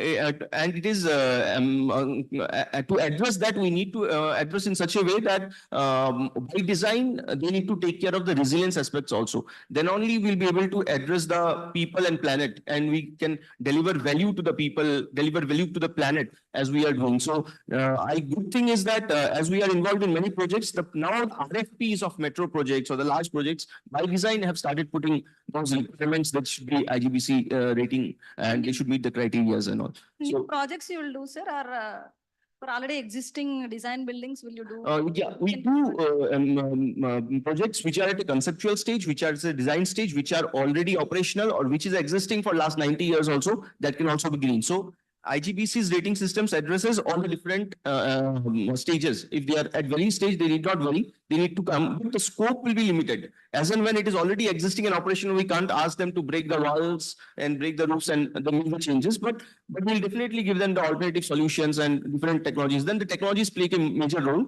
but the design, by design, if the things are done correctly, then definitely it becomes a world-class project. Yeah. Thank you, sir. Thank you. Now over to Ani Vijaya, CEO of ACIC CBIT Atal Community Incubation Center, where you promote sustainable entrepreneurship. Madam, could you please share your perspective on sustainable entrepreneurship? Sure. Thank you so much, Samyukta. Firstly, I would like to thank Samyukta for inviting, and also the KG Reddy team. You heard so far about energy side of sustainability and also the infrastructure. Would like to talk about sustainable enterprises, of course, but before that, would like to briefly tell about from where I am, what we do. We are Atal Community Innovation Center, which is one of the projects supported and funded by Atal Innovation Mission. Our objective is to promote community innovations. So we go to communities, we identify community innovators, and we encourage them to, build enterprises. So that's what we've been doing. We closely work with grassroots innovators. We work with rural innovators. We try to kind of identify community problems, what KG Reddy definitely is doing right now, which we also believe has a bigger scope in the society at this point of time. So coming to how do we build sustainable enterprises, I would, take you to one question. Can you tell me one of the, startup or an organization which is into sustainability, and which is who is a multi-billionaire right now? Any names? You all know. He recently brought X. Right. So when we talk about sustainable mobility, that's also enterprise, right? So what I'm trying to say, when it comes to building sustainable enterprises, the triple bottom line, we call it as, plays a very, very crucial role. So when I say triple bottom line, it is about people, planet, and profits. So these are three things that we really focus on when it comes to sustainable enterprises. So when I say people, it is the stakeholders, including your employees, your customers, and also your stakeholders who are involved, who are a part of it. Could be your shareholders or could be your, vendors or suppliers. So any activity that you do, you actually consider all of these people. I'm sure you are familiar with ESG factors, which is booming right now, right? Every corporate are now have to account in their accounting procedures, the ESG factors they have to consider. So when we actually talk about sustainable enterprises, the three key factors has to be balanced: the people, the planet, and the profit. If you talk about any startups right now, for profit, for example, they all focus on bottom line is profit only. But when it comes to sustainable or the social enterprises, it is definitely the three factors. We have to, so if you ask me about like 10, 15 years ago, if you talk about like social enterprises or sustainable, the concept was not existing in India. Of course, it was there, but people were not very sure that that was the organizations that they were heading. It was mostly celebrated in Western countries like Stanford, which is definitely known for social innovation and enterprise. But we recently brought, and the government, or you talk to any corporate for that matter, everybody's eyes are on sustainable projects. Could be a waste management, or could be a how do we build the sustainable organizations. So when we talk again about sustainable enterprises, I was talking about three things. The people we spoke. When it comes to planet, it is about the environment that I'm talking about. The buildings which Sir recently spoke about. Right. So how do we have infrastructure which is not harming your environment again? Then that again talks about the planet.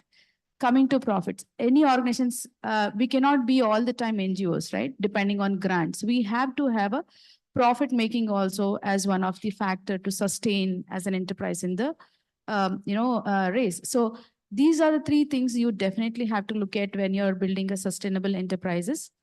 Then talking about, we spoke about like Elon Musk, right? So what made him to be that successful? The person who has that particular mindset, cutting edge technology. When I say cutting edge technology, it's about innovation again. So every social enterprise or a sustainable enterprise should focus on innovation part of it. So we personally work closely with early stage startups at ACC CBIT.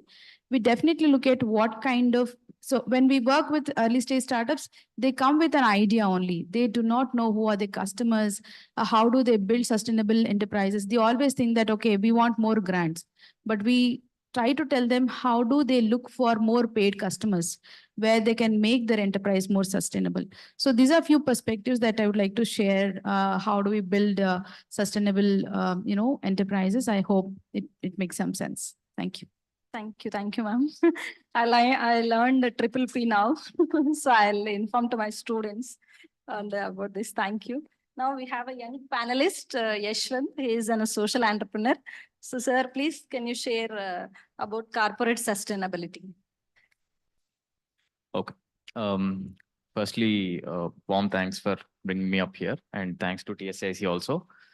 I'm Yashwant. So I'm founder of Sapico. So before me talking about Sapico, I would like to give a brief of where my journey started with sustainability. During my master's, 2015, I was in RMIT, Melbourne. Here, we were asked to, so the subject was around Masters in Energy Efficiency and Sustainable Buildings. And we were given a small carbon equipment where we understand what is the amount of carbon that is being generated every hour. So, and we were asked to place this in our home, and we were also asked to understand what is the temperature changes with the body and also in the interior room temperatures, etc. And also based on the carbon emission numbers. So I was recording this for every half an hour, and then was able to track what is the amount of carbon during each hour in a day. And we did this experiment for a week. And then it is actually a very intense research-based organization where we need to compute everything.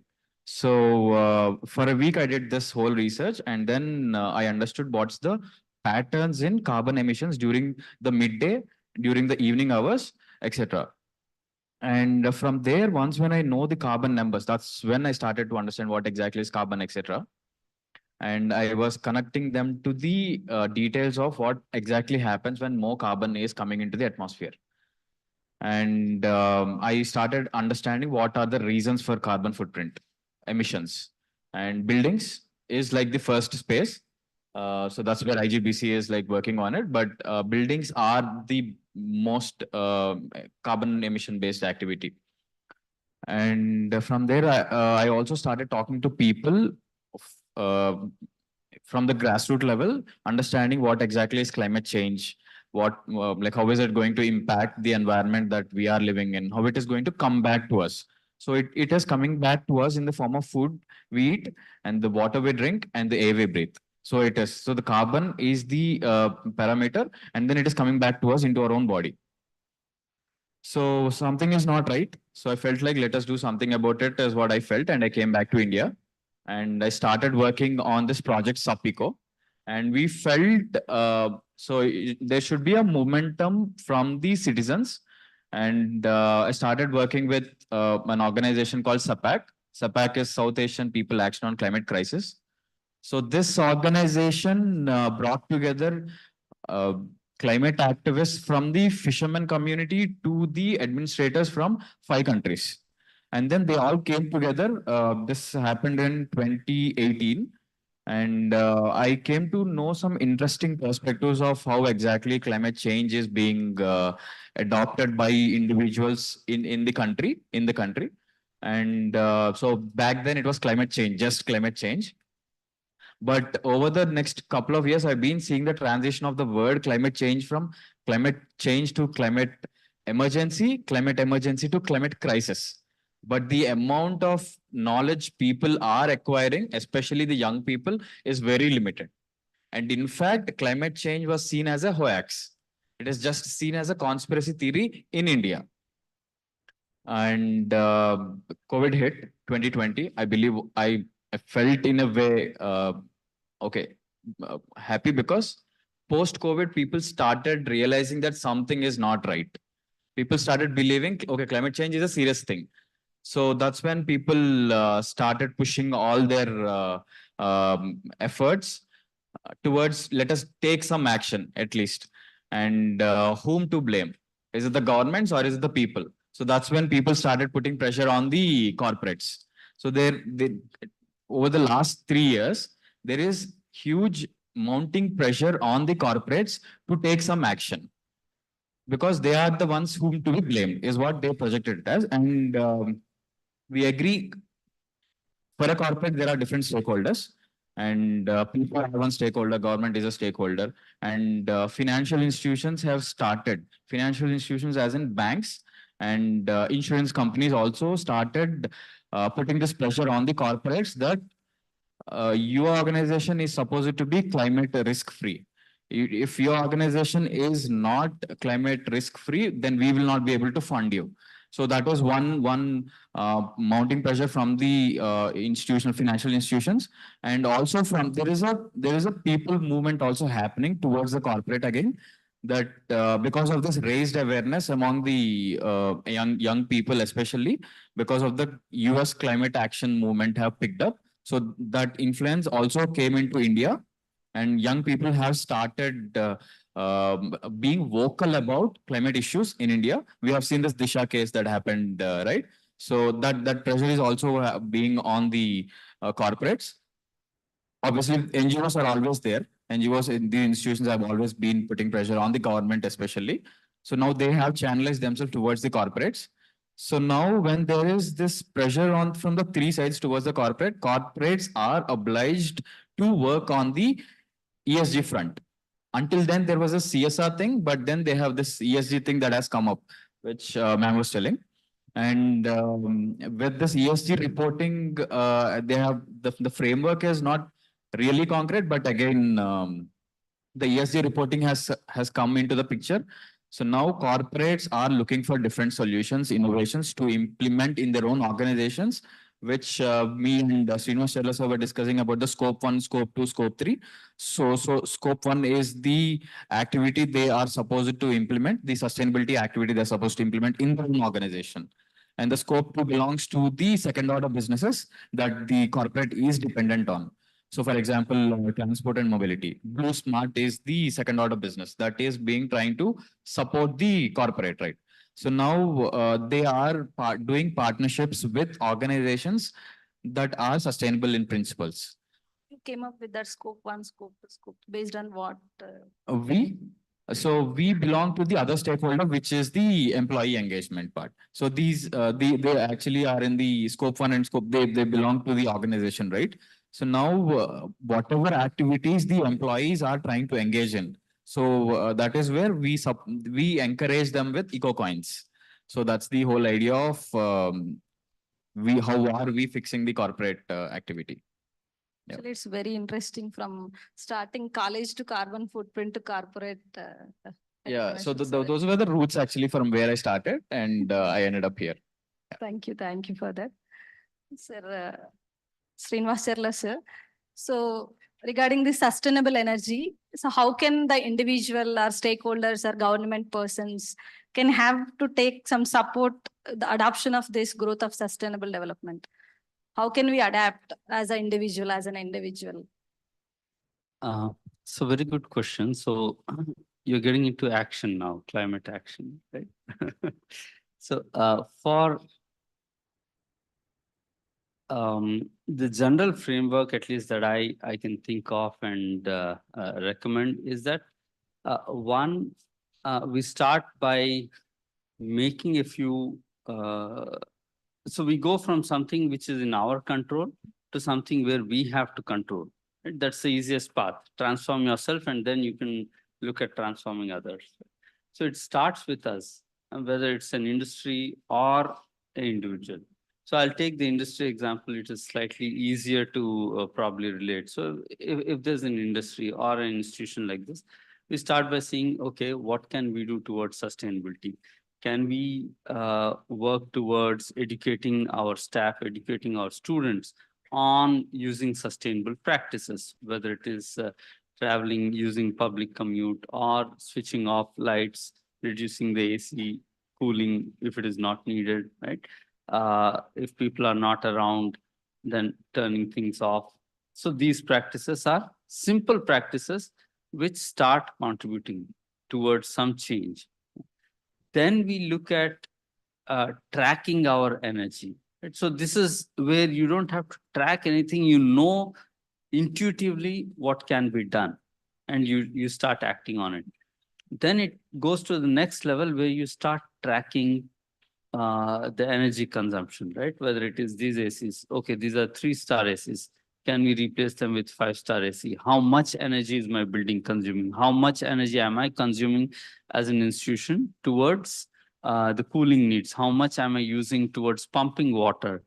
Can I use sewage treated water for watering my campus, right? So these things, so you start tracking and then making those changes. So there institutions like CII can help with their consultants and experts to help institutions track and suggest, recommend changes towards a more sustainable and low carbon kind of environment. So that's the next level. If it is an industry, then you look at, okay, what kind of maintenance needs to be done on equipment, what specific energy consumption is there for a particular process. Can I reduce the specific energy consumption for that process? Can I substitute the materials, right? If I'm using complete virgin plastic for manufacturing something, can I substitute with a recycled material to a certain extent, 5%, 10%, 20%. So material substitution comes into picture. So I'm trying to relate both with the institution and going back to a manufacturing environment again, right? So where you look at making some changes to your process, you look at making your changes to the inputs that go into the process, whether it is electricity, renewable energy, right? Whether it is materials that go into the manufacturing process, or the process itself, reducing the energy consumption of process. So these are some of the initial steps, changing yourself, then looking at what you can substitute and change and reduce the energy footprint. And finally, then you go to the next level where you say, okay, I have fixed what I could internally, things in my control. Now I go and look at how I can fix the things which are directly in my sphere of influence. Maybe your vendors, right? So you say, as an institution, you say, okay, the canteen, I do not want any plastic in my canteen, single use, complete ban, right? So you figure out, yes, it's going to cost some, maybe sometimes escalation in cost or sometimes changes in behavior, but then how do I influence them to change their behavior, right? If it was a manufacturing industry, then they would go back and look at the embodied carbon in their materials, in their raw materials. Right?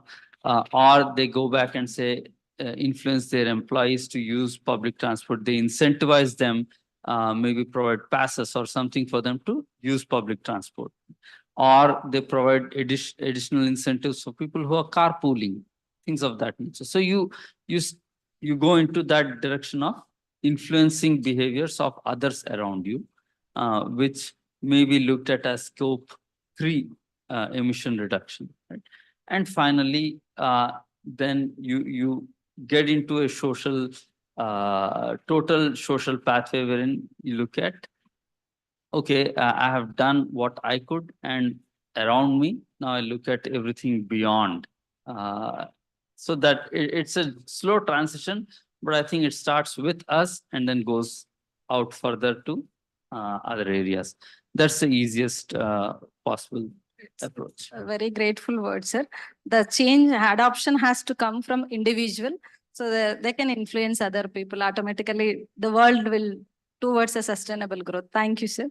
Sir, Saurav, sir. Yeah. So, can you please give any example of successful green building, or any challenges you have faced, or any lessons from that green building? Yes, I think this is a very important question because when initial projects happened in the country, like even in Hyderabad airport was world's first green passenger terminal. So the constraints were at that point of time, maybe the products and technologies which might be not available in the country because everything has to be procured and the cost was higher. The cost component in our building, which was the greenest building, was 18% higher. Today, I talk about this kind of a project and make a presentation. People throw me out of the room saying 18% is not feasible. But we had to do that because we have to demonstrate something in the country. And today, every material that we procured with a higher cost, like the glass from Belgium or waterless minerals, first time in the project. Today, it is there even in Mata Vaishno Devi. It is there in airports, many places where waterless minerals they are now using conveniently. So things have changed. That entire market transformation has happened because there was a challenge faced, and the industry has come together and decided that we'll solve this problem and we'll make this available in India at a very nominal cost, at par with the green building material cost.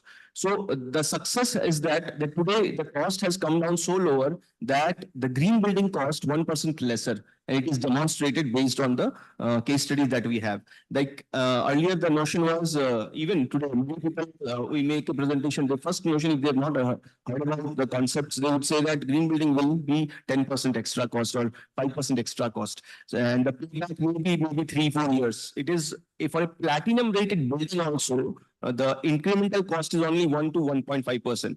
So that kind of a transition which has happened. So the challenges which the initial architects and designers suggested was that how to design a green building. So today IGBC has done around 14,000 professionals have been trained pan-India, and there are 100 plus green building consultants who have evolved, where there was only one consultant initially at that point of time when our building came up. So we have created this ecosystem, which is now strong enough to handle any kind of queries. And there is a big pool of resources in terms of materials and the technologies that we have more than 50,000 products and technologies which are supporting this green building ecosystem. Otherwise, every project is unique. A project in Kashmir will be different from a project in Chennai.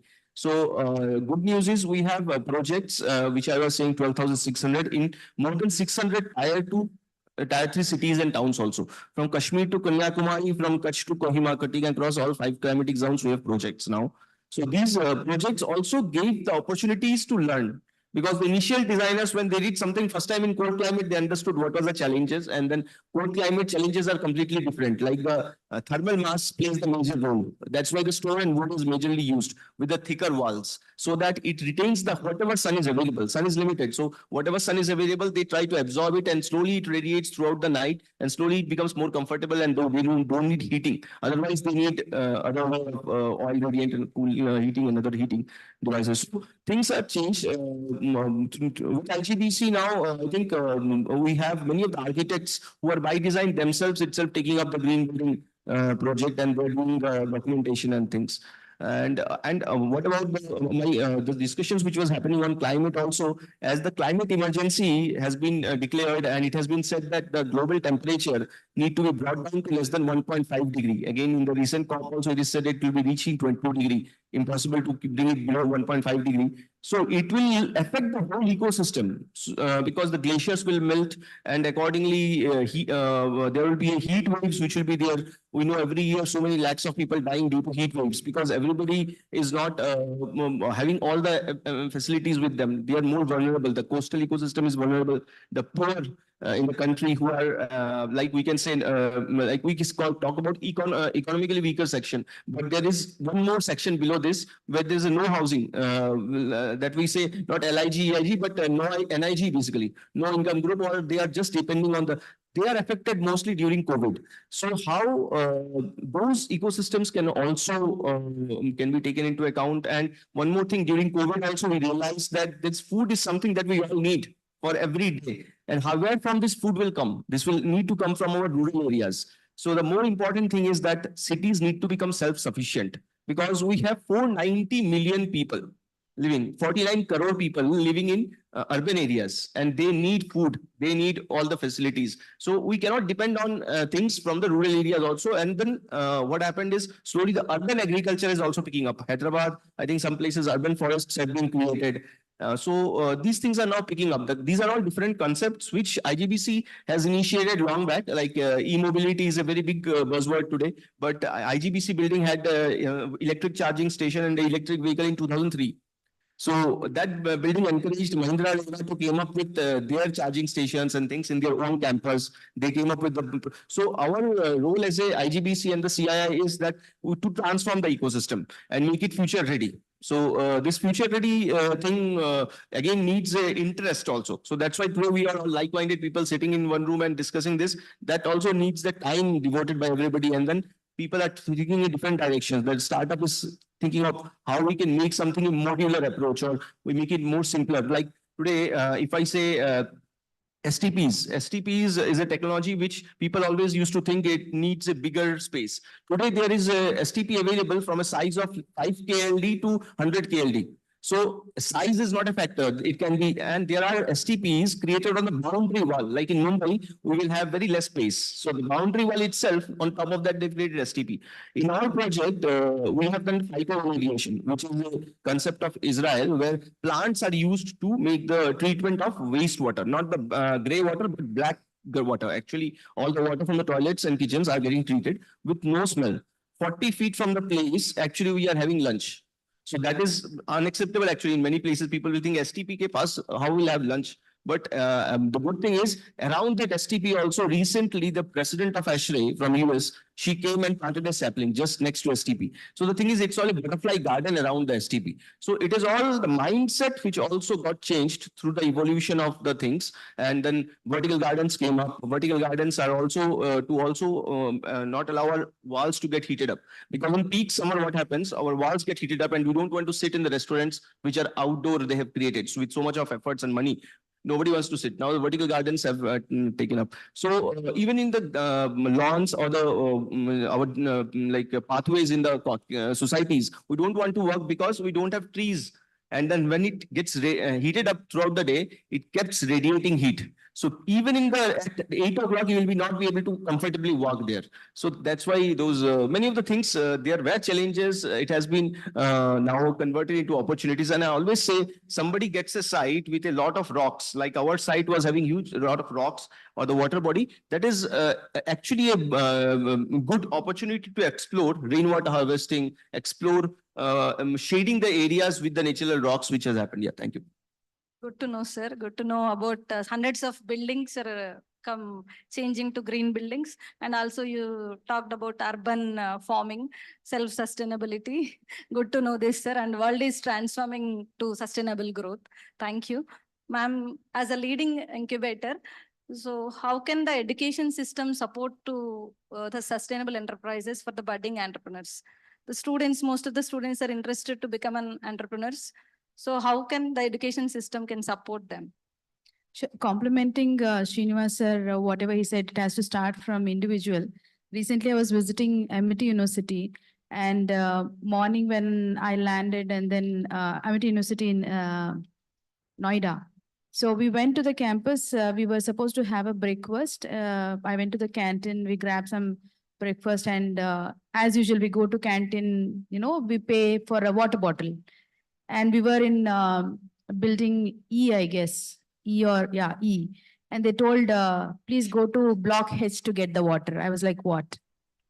So the reason why I'm saying, they're not selling water bottles, plastic water bottles. They have RO water. There's a glass put up there, and you have to drink your own water. That's free of cost. But if you want to buy water, there are water bottles available in H block, and you have to. And they have made a provision that you drink water there and then throw the water bottle there. So they have a collection point and all. So what I'm trying to say is it has to start with us individuals, how we want to make it our surroundings more sustainable. So I'm glad when I asked Samyukta to give me a water, and then I could see this bottles which are reusable bottles. So how many of the campuses are promoting sustainable way of living or sustainability in their own campuses is the key. So when it comes to encouraging students build sustainable solutions for the problems they see, I would education institutions play a very crucial role, because that's where it starts, even from the school age also. So one school which is Keystone School, so they also practice similar practices which are focused more on community problem identification and building solutions. Nowadays, if you ask any student to submit idea, they just Google some idea and then submit the ideas. But how many of them are actually solving the problems that are existing? So when any innovation comes is because of two reasons. One, there's a pain area that someone is going through, and you feel empathy about that and you build solutions. That's one way. Second, if you're a Einstein or someone, you get an idea and you start building it. When you're more creative. These are the only two ways how an innovative idea can come out. So education institutions should actually create that kind of atmosphere and kind of courses, or even for that matter, a kind of encouragement to the students to come up with this kind of problems or solutions. So here the key is, unless you know what is your community. So when we talk about sustainable enterprises, it talks about only two things. One is the lives, how you're transforming the lives, could be in the health sector, could be in the livelihoods, could be in the education, whatever it may be. Second is about second is about, I'm sorry.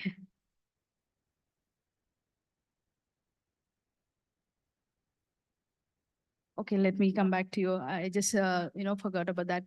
And when I actually see about the KG Reddy, so they have made sure that they go in teams, they form teams, and they go to the communities, they identify problems, they come back and build those solutions. And the college is giving kind of support in the form of funding, or could be in the form of mentoring, and could be in the form of bringing expert mentors, where they build solutions and they go back to the community. Again, they show what kind of solutions they are building, taking feedback from the community people, again rebuilding the solutions. So I think education institution should play a very crucial crucial role when they're actually building, supporting these kind of ideas. Thank you. Thank you, ma'am. Ishwant, how are emerging technologies such as artificial intelligence, IoT, blockchain, these are leveraged to enhance corporate sustainability efforts? To leverage corporate Corporate sustainability. So Um, most of the students are from artificial intelligence. This is a now budding word. Okay, sure. So yesterday I was in discussion with Nikmar, one of the PhD guy, and he's working on this wind turbines that we can place at the individual homes. So now, what is this disruption he's trying to build is obviously this the wind. Yeah. So that is one thing, and then they have placed this small machine at the bottom through which they are trying to understand. During again, it is the same thing where they are trying to understand the patterns of wind, and through machine learning and artificial intelligence, they are predicting this prediction, and through prediction analysis, they are trying to come up with ROI. So if me as a common man, if I'm trying to install this particular small wind machine, so in how many months I'm going to get back is based on the prediction. So prediction obviously can be achieved through only machine learning, right? So now he didn't have this knowledge, but he's taking support of some IIT based CSC students to build on this machine learning thing. So now what happens here is, once when there is this statistical proof of the ROI from the pilot, now CSR initiatives or like any other guys who are willing to pay back are assured with the data. So now, yeah, so this way CSRs would obviously are looking for any tangible based investment decisions, because they are supposed to report wherever they are. So for this investment, this much of energy efficiency has been achieved. So they should be quantifying this, right? So new emerging technologies are going to get implemented in every aspect. And then we were talking about IoT. So I was mentioning about how are we capturing and monitoring the emissions coming from the buildings, right? So once when this monitoring methodology is being placed in the system, we are knowing like how much is the consumption that is happening. So IoT is also being placed in every aspect, and IoT systems are coming in almost city-based smart city solutions, which are trying to being implemented by the government. So what else we have? AI, ML, IoT, like these are like AI is taking over everything. They're trying to fit into every aspect. Yeah. So that is there. I believe Heard most of them, the AI, is it required or not? They are keeping AI in all the things. Is it how is your thought on that? no, AI is actually required. AI is very progressive. We are able to accelerate a lot of things, which we as a human mind are not able to go into the detailed specifics. So AI is helping us achieve all these things. So yeah. So you are telling that the multidisciplinary approach is required for a sustainable development. Obviously. So the wind is related to electrical, and artificial intelligence, machine learning is related to Sustainable. this one. So if three combined, then Yes, we are yes. getting a sustainable growth. So Absolutely. with this Yeah. closing words, I am ending a panel discussion, but we are open for question and answers. So from the audience, if you have any questions, it is open for questions.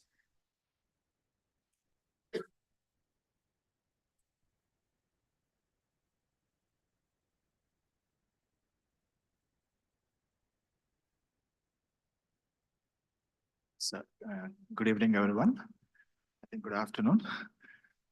This is Dr. Ravi Srinivas Reddy. I'm a professor of civil engineering. Sir, I have a few questions, sir, bunch of questions from your discussion. These questions may be silly, sir, but I'm not an expert in the sustainability, but I have some questions. Sir, Saurabh, sir, you're talking about green buildings. Whatever green building we see in this Gachibowli CII green building, can I call all green buildings are sustainable buildings, sir, or vice versa? All green buildings are sustainable one, or all sustainable buildings are green buildings? I think Very good question. You have any more question? Many questions, sir. This Okay, one. I'll just answer this first. So, yes, green building is a globally determined like a terminology, which is a holistic approach. Sustainability is quite vast. Sustainability, sustainable process, sustainable technology. There is a lot of things which goes into this. So green building is something which is a demonstration building. Sustainability is a overarching umbrella. We can say it's a very big umbrella. In sustainability, green building is a bubble in the bigger sustainability thing. Because sustainability address the water relevant ecosystem also. But we are not getting into the details of if we have a water body, but the water relevant ecosystem, what is happening inside this and how everything is managed to the level of sustainability. Definitely it is something a bigger word, I would say.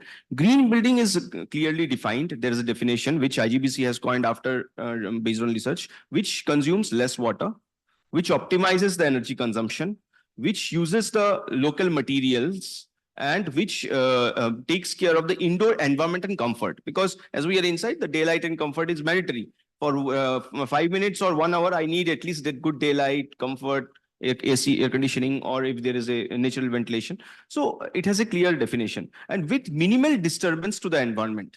That is the key. That is the green building. Now, as you say, vice versa, if we go to Google, Google will definitely use this word vice versa also. With the chat GPT and the AI, they may not get into the details of this green building and this. But yes, green building is a very, have a set criterias where it demonstrates a green building.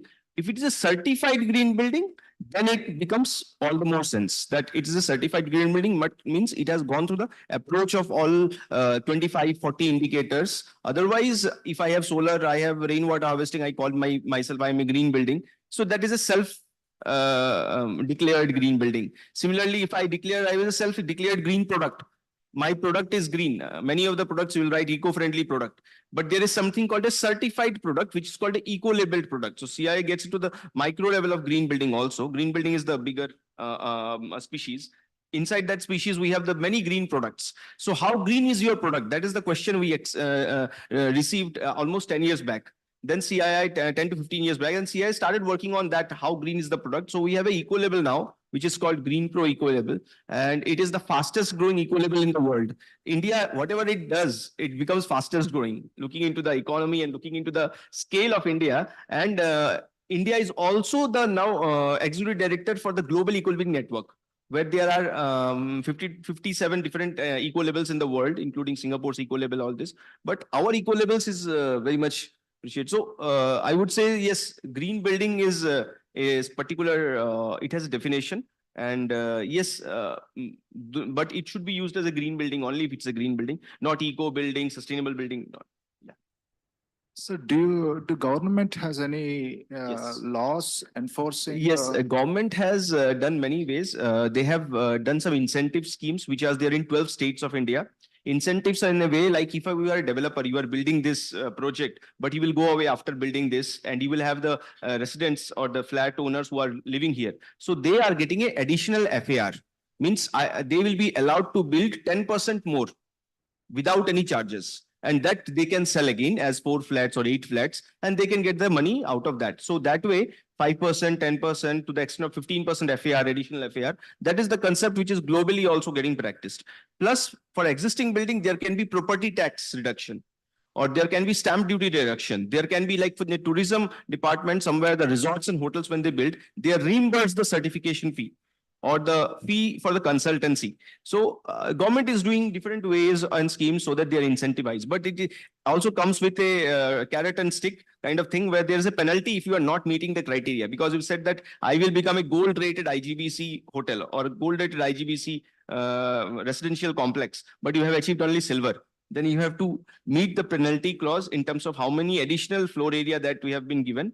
You have to repay back to the government. So there are these clauses, and scheme of things. And as the discussion is about multidisciplinary, that is the key word. I think I should also put a word on that. That is, everybody is responsible. When we say landscape architect, it is not the landscape architect's responsibility is when the building is up and running, come and say, let's have these color of flowers because the logo is of this color and let's put it in the inaugural. So that is not the role of landscape architect. In a green building, landscape architect is the first person visiting the site to see that what is the local native species available and how we can preserve most of it.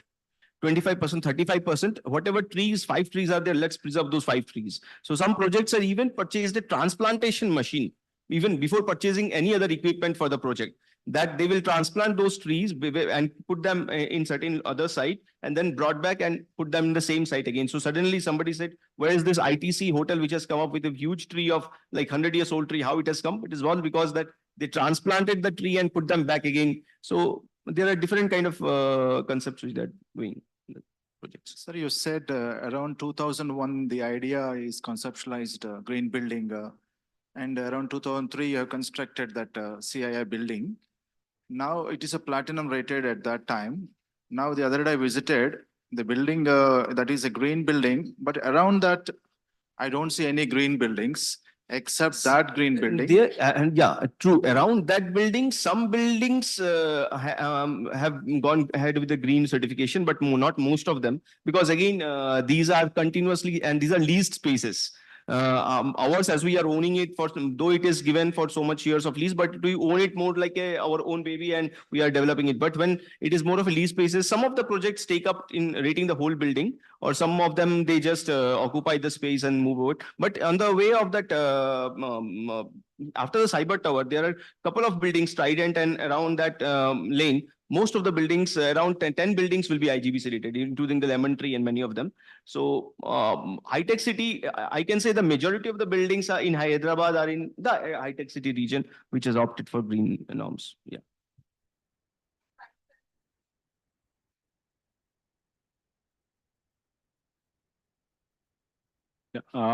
Yeah, it's related to the environment. I have read in some of the newspaper, it says 1 liter petrol or diesel consumption produces 0.25 kilograms carbon dioxide, subject to the correction, this number. Moving forward, lakhs of vehicles coming on the road day by day, which is creating a lot of carbon, generating a lot of carbon dioxide. That's really impacting the ozone layer. If there are any holes for the ozone layer, there is every possibility of directly the sun falls on the earth. I don't think this is not the place to live. So moving forward through the government or non-government organizations, any initiations towards this to replace this conventional fuel with the non-conventional fuels like biodiesel or hydro fuel or solar fuel. We'd like to know, because Abdul Kalam was Vision 2023. By 2023, most of the conventional fuels will be replaced by the non-conventional fuels. So do this, any initiation from the government and non-government organization to save this earth is a better place to live.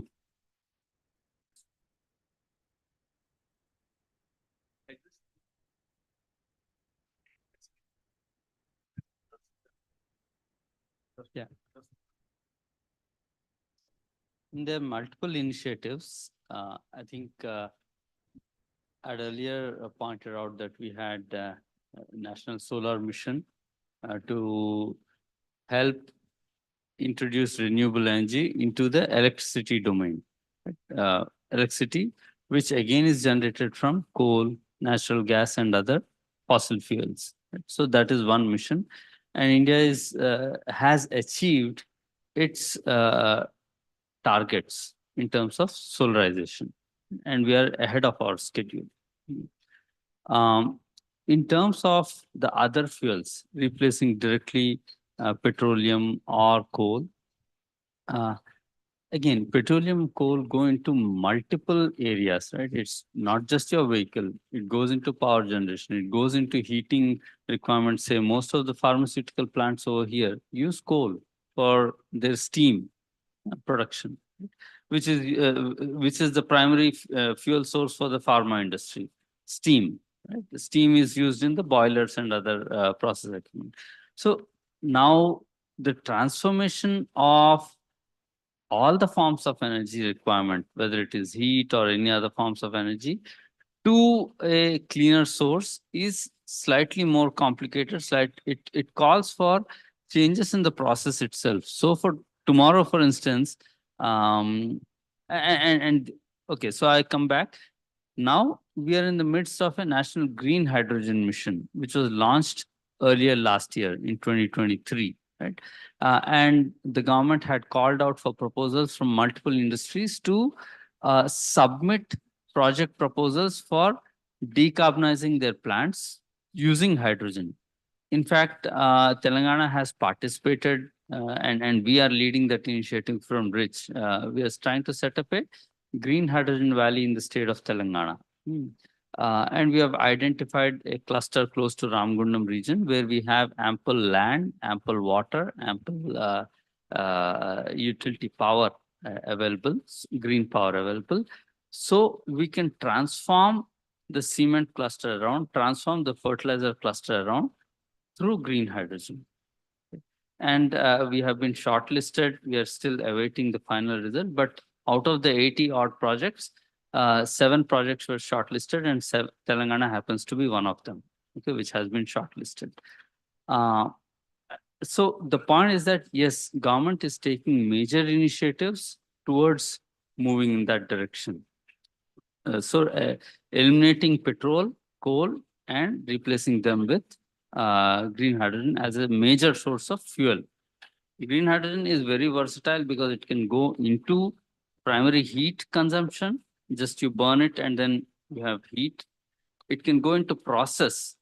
So all the petroleum industries, all the ammonia industries, methanol production plants, fertilizer plants consume hydrogen as a reagent in their production process.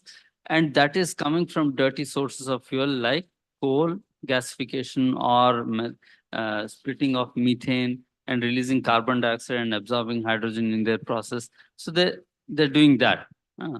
Almost 95% of hydrogen production today comes from petroleum-based products. And so they're trying to diversify that. And third, hydrogen can also be used to store the surplus energy. When we have surplus solar energy, it can be converted to hydrogen and stored as a gas. And it can be used back again for production of electricity, not just through a gas turbine, but also through a fuel cell. Right. So, and it can also be used in our vehicles. So hydrogen mobility is yet another. So long story short, yes, there are multiple activities happening, but as we say, it takes time. It cannot happen overnight. The net zero target is 2070 for the what we have committed at COP26, right? Net zero by 2070 for India. We are planning on moving certain portions of that ahead. For instance, the mobility, we are saying that majority of the mobility has to be decarbonized by 2030, which is 5 years from now, 6 years from now, majority of the decarbonization of mobility. In this direction, we, for instance, have last year, 2021-22, we had major drive to decarbonize the long haul mobilities. And government, in fact, called out for tenders with all the state transport units, right, to decarbonize their bus fleets.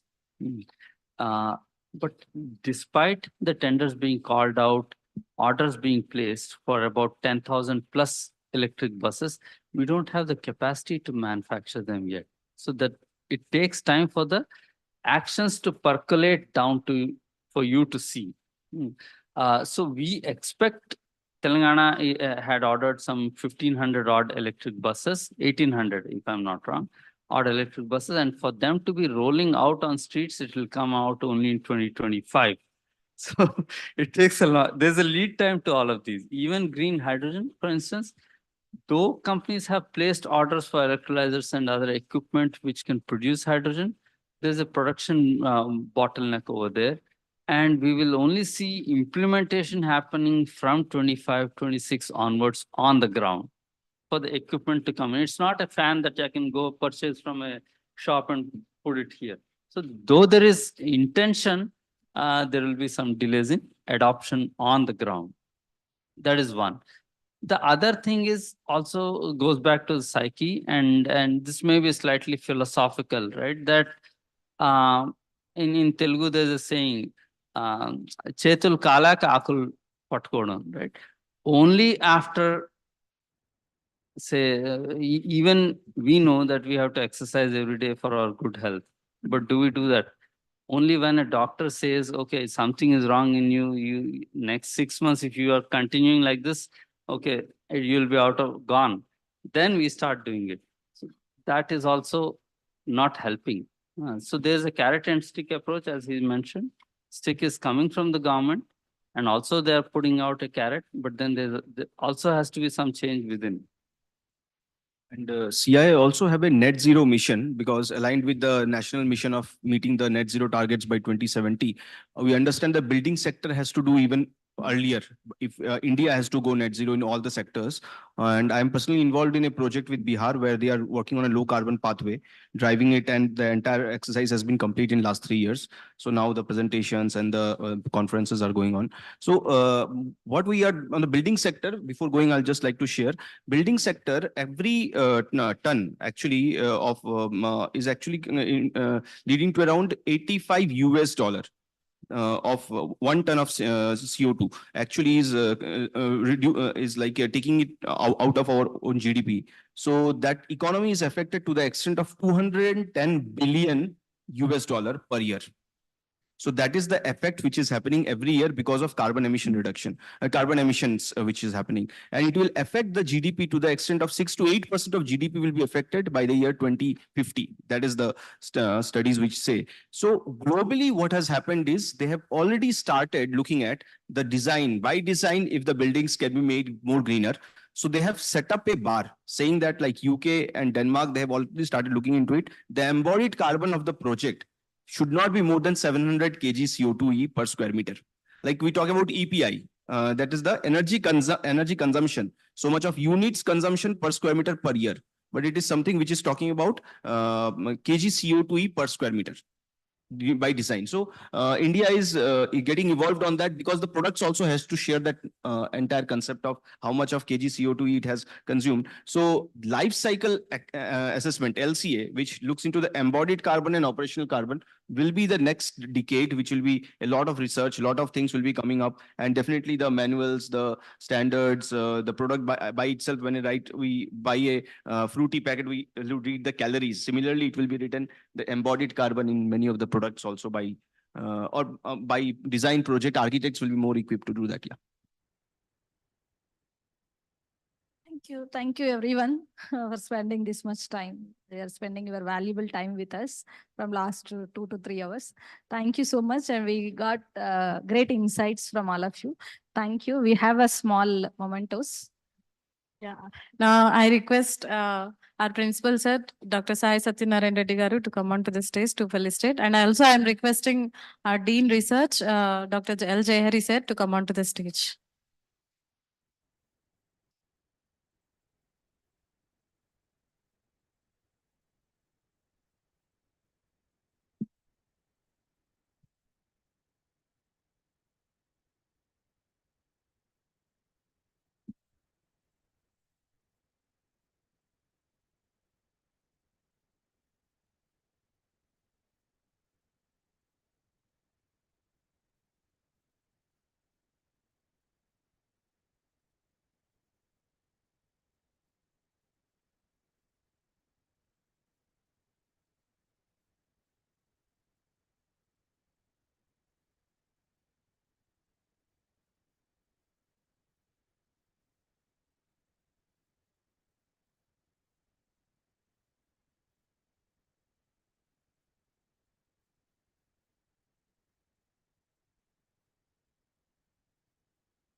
Thank you all. It was an honor to have you all here.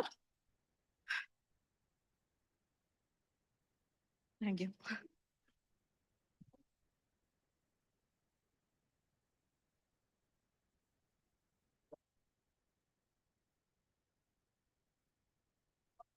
Requesting everyone to join for lunch.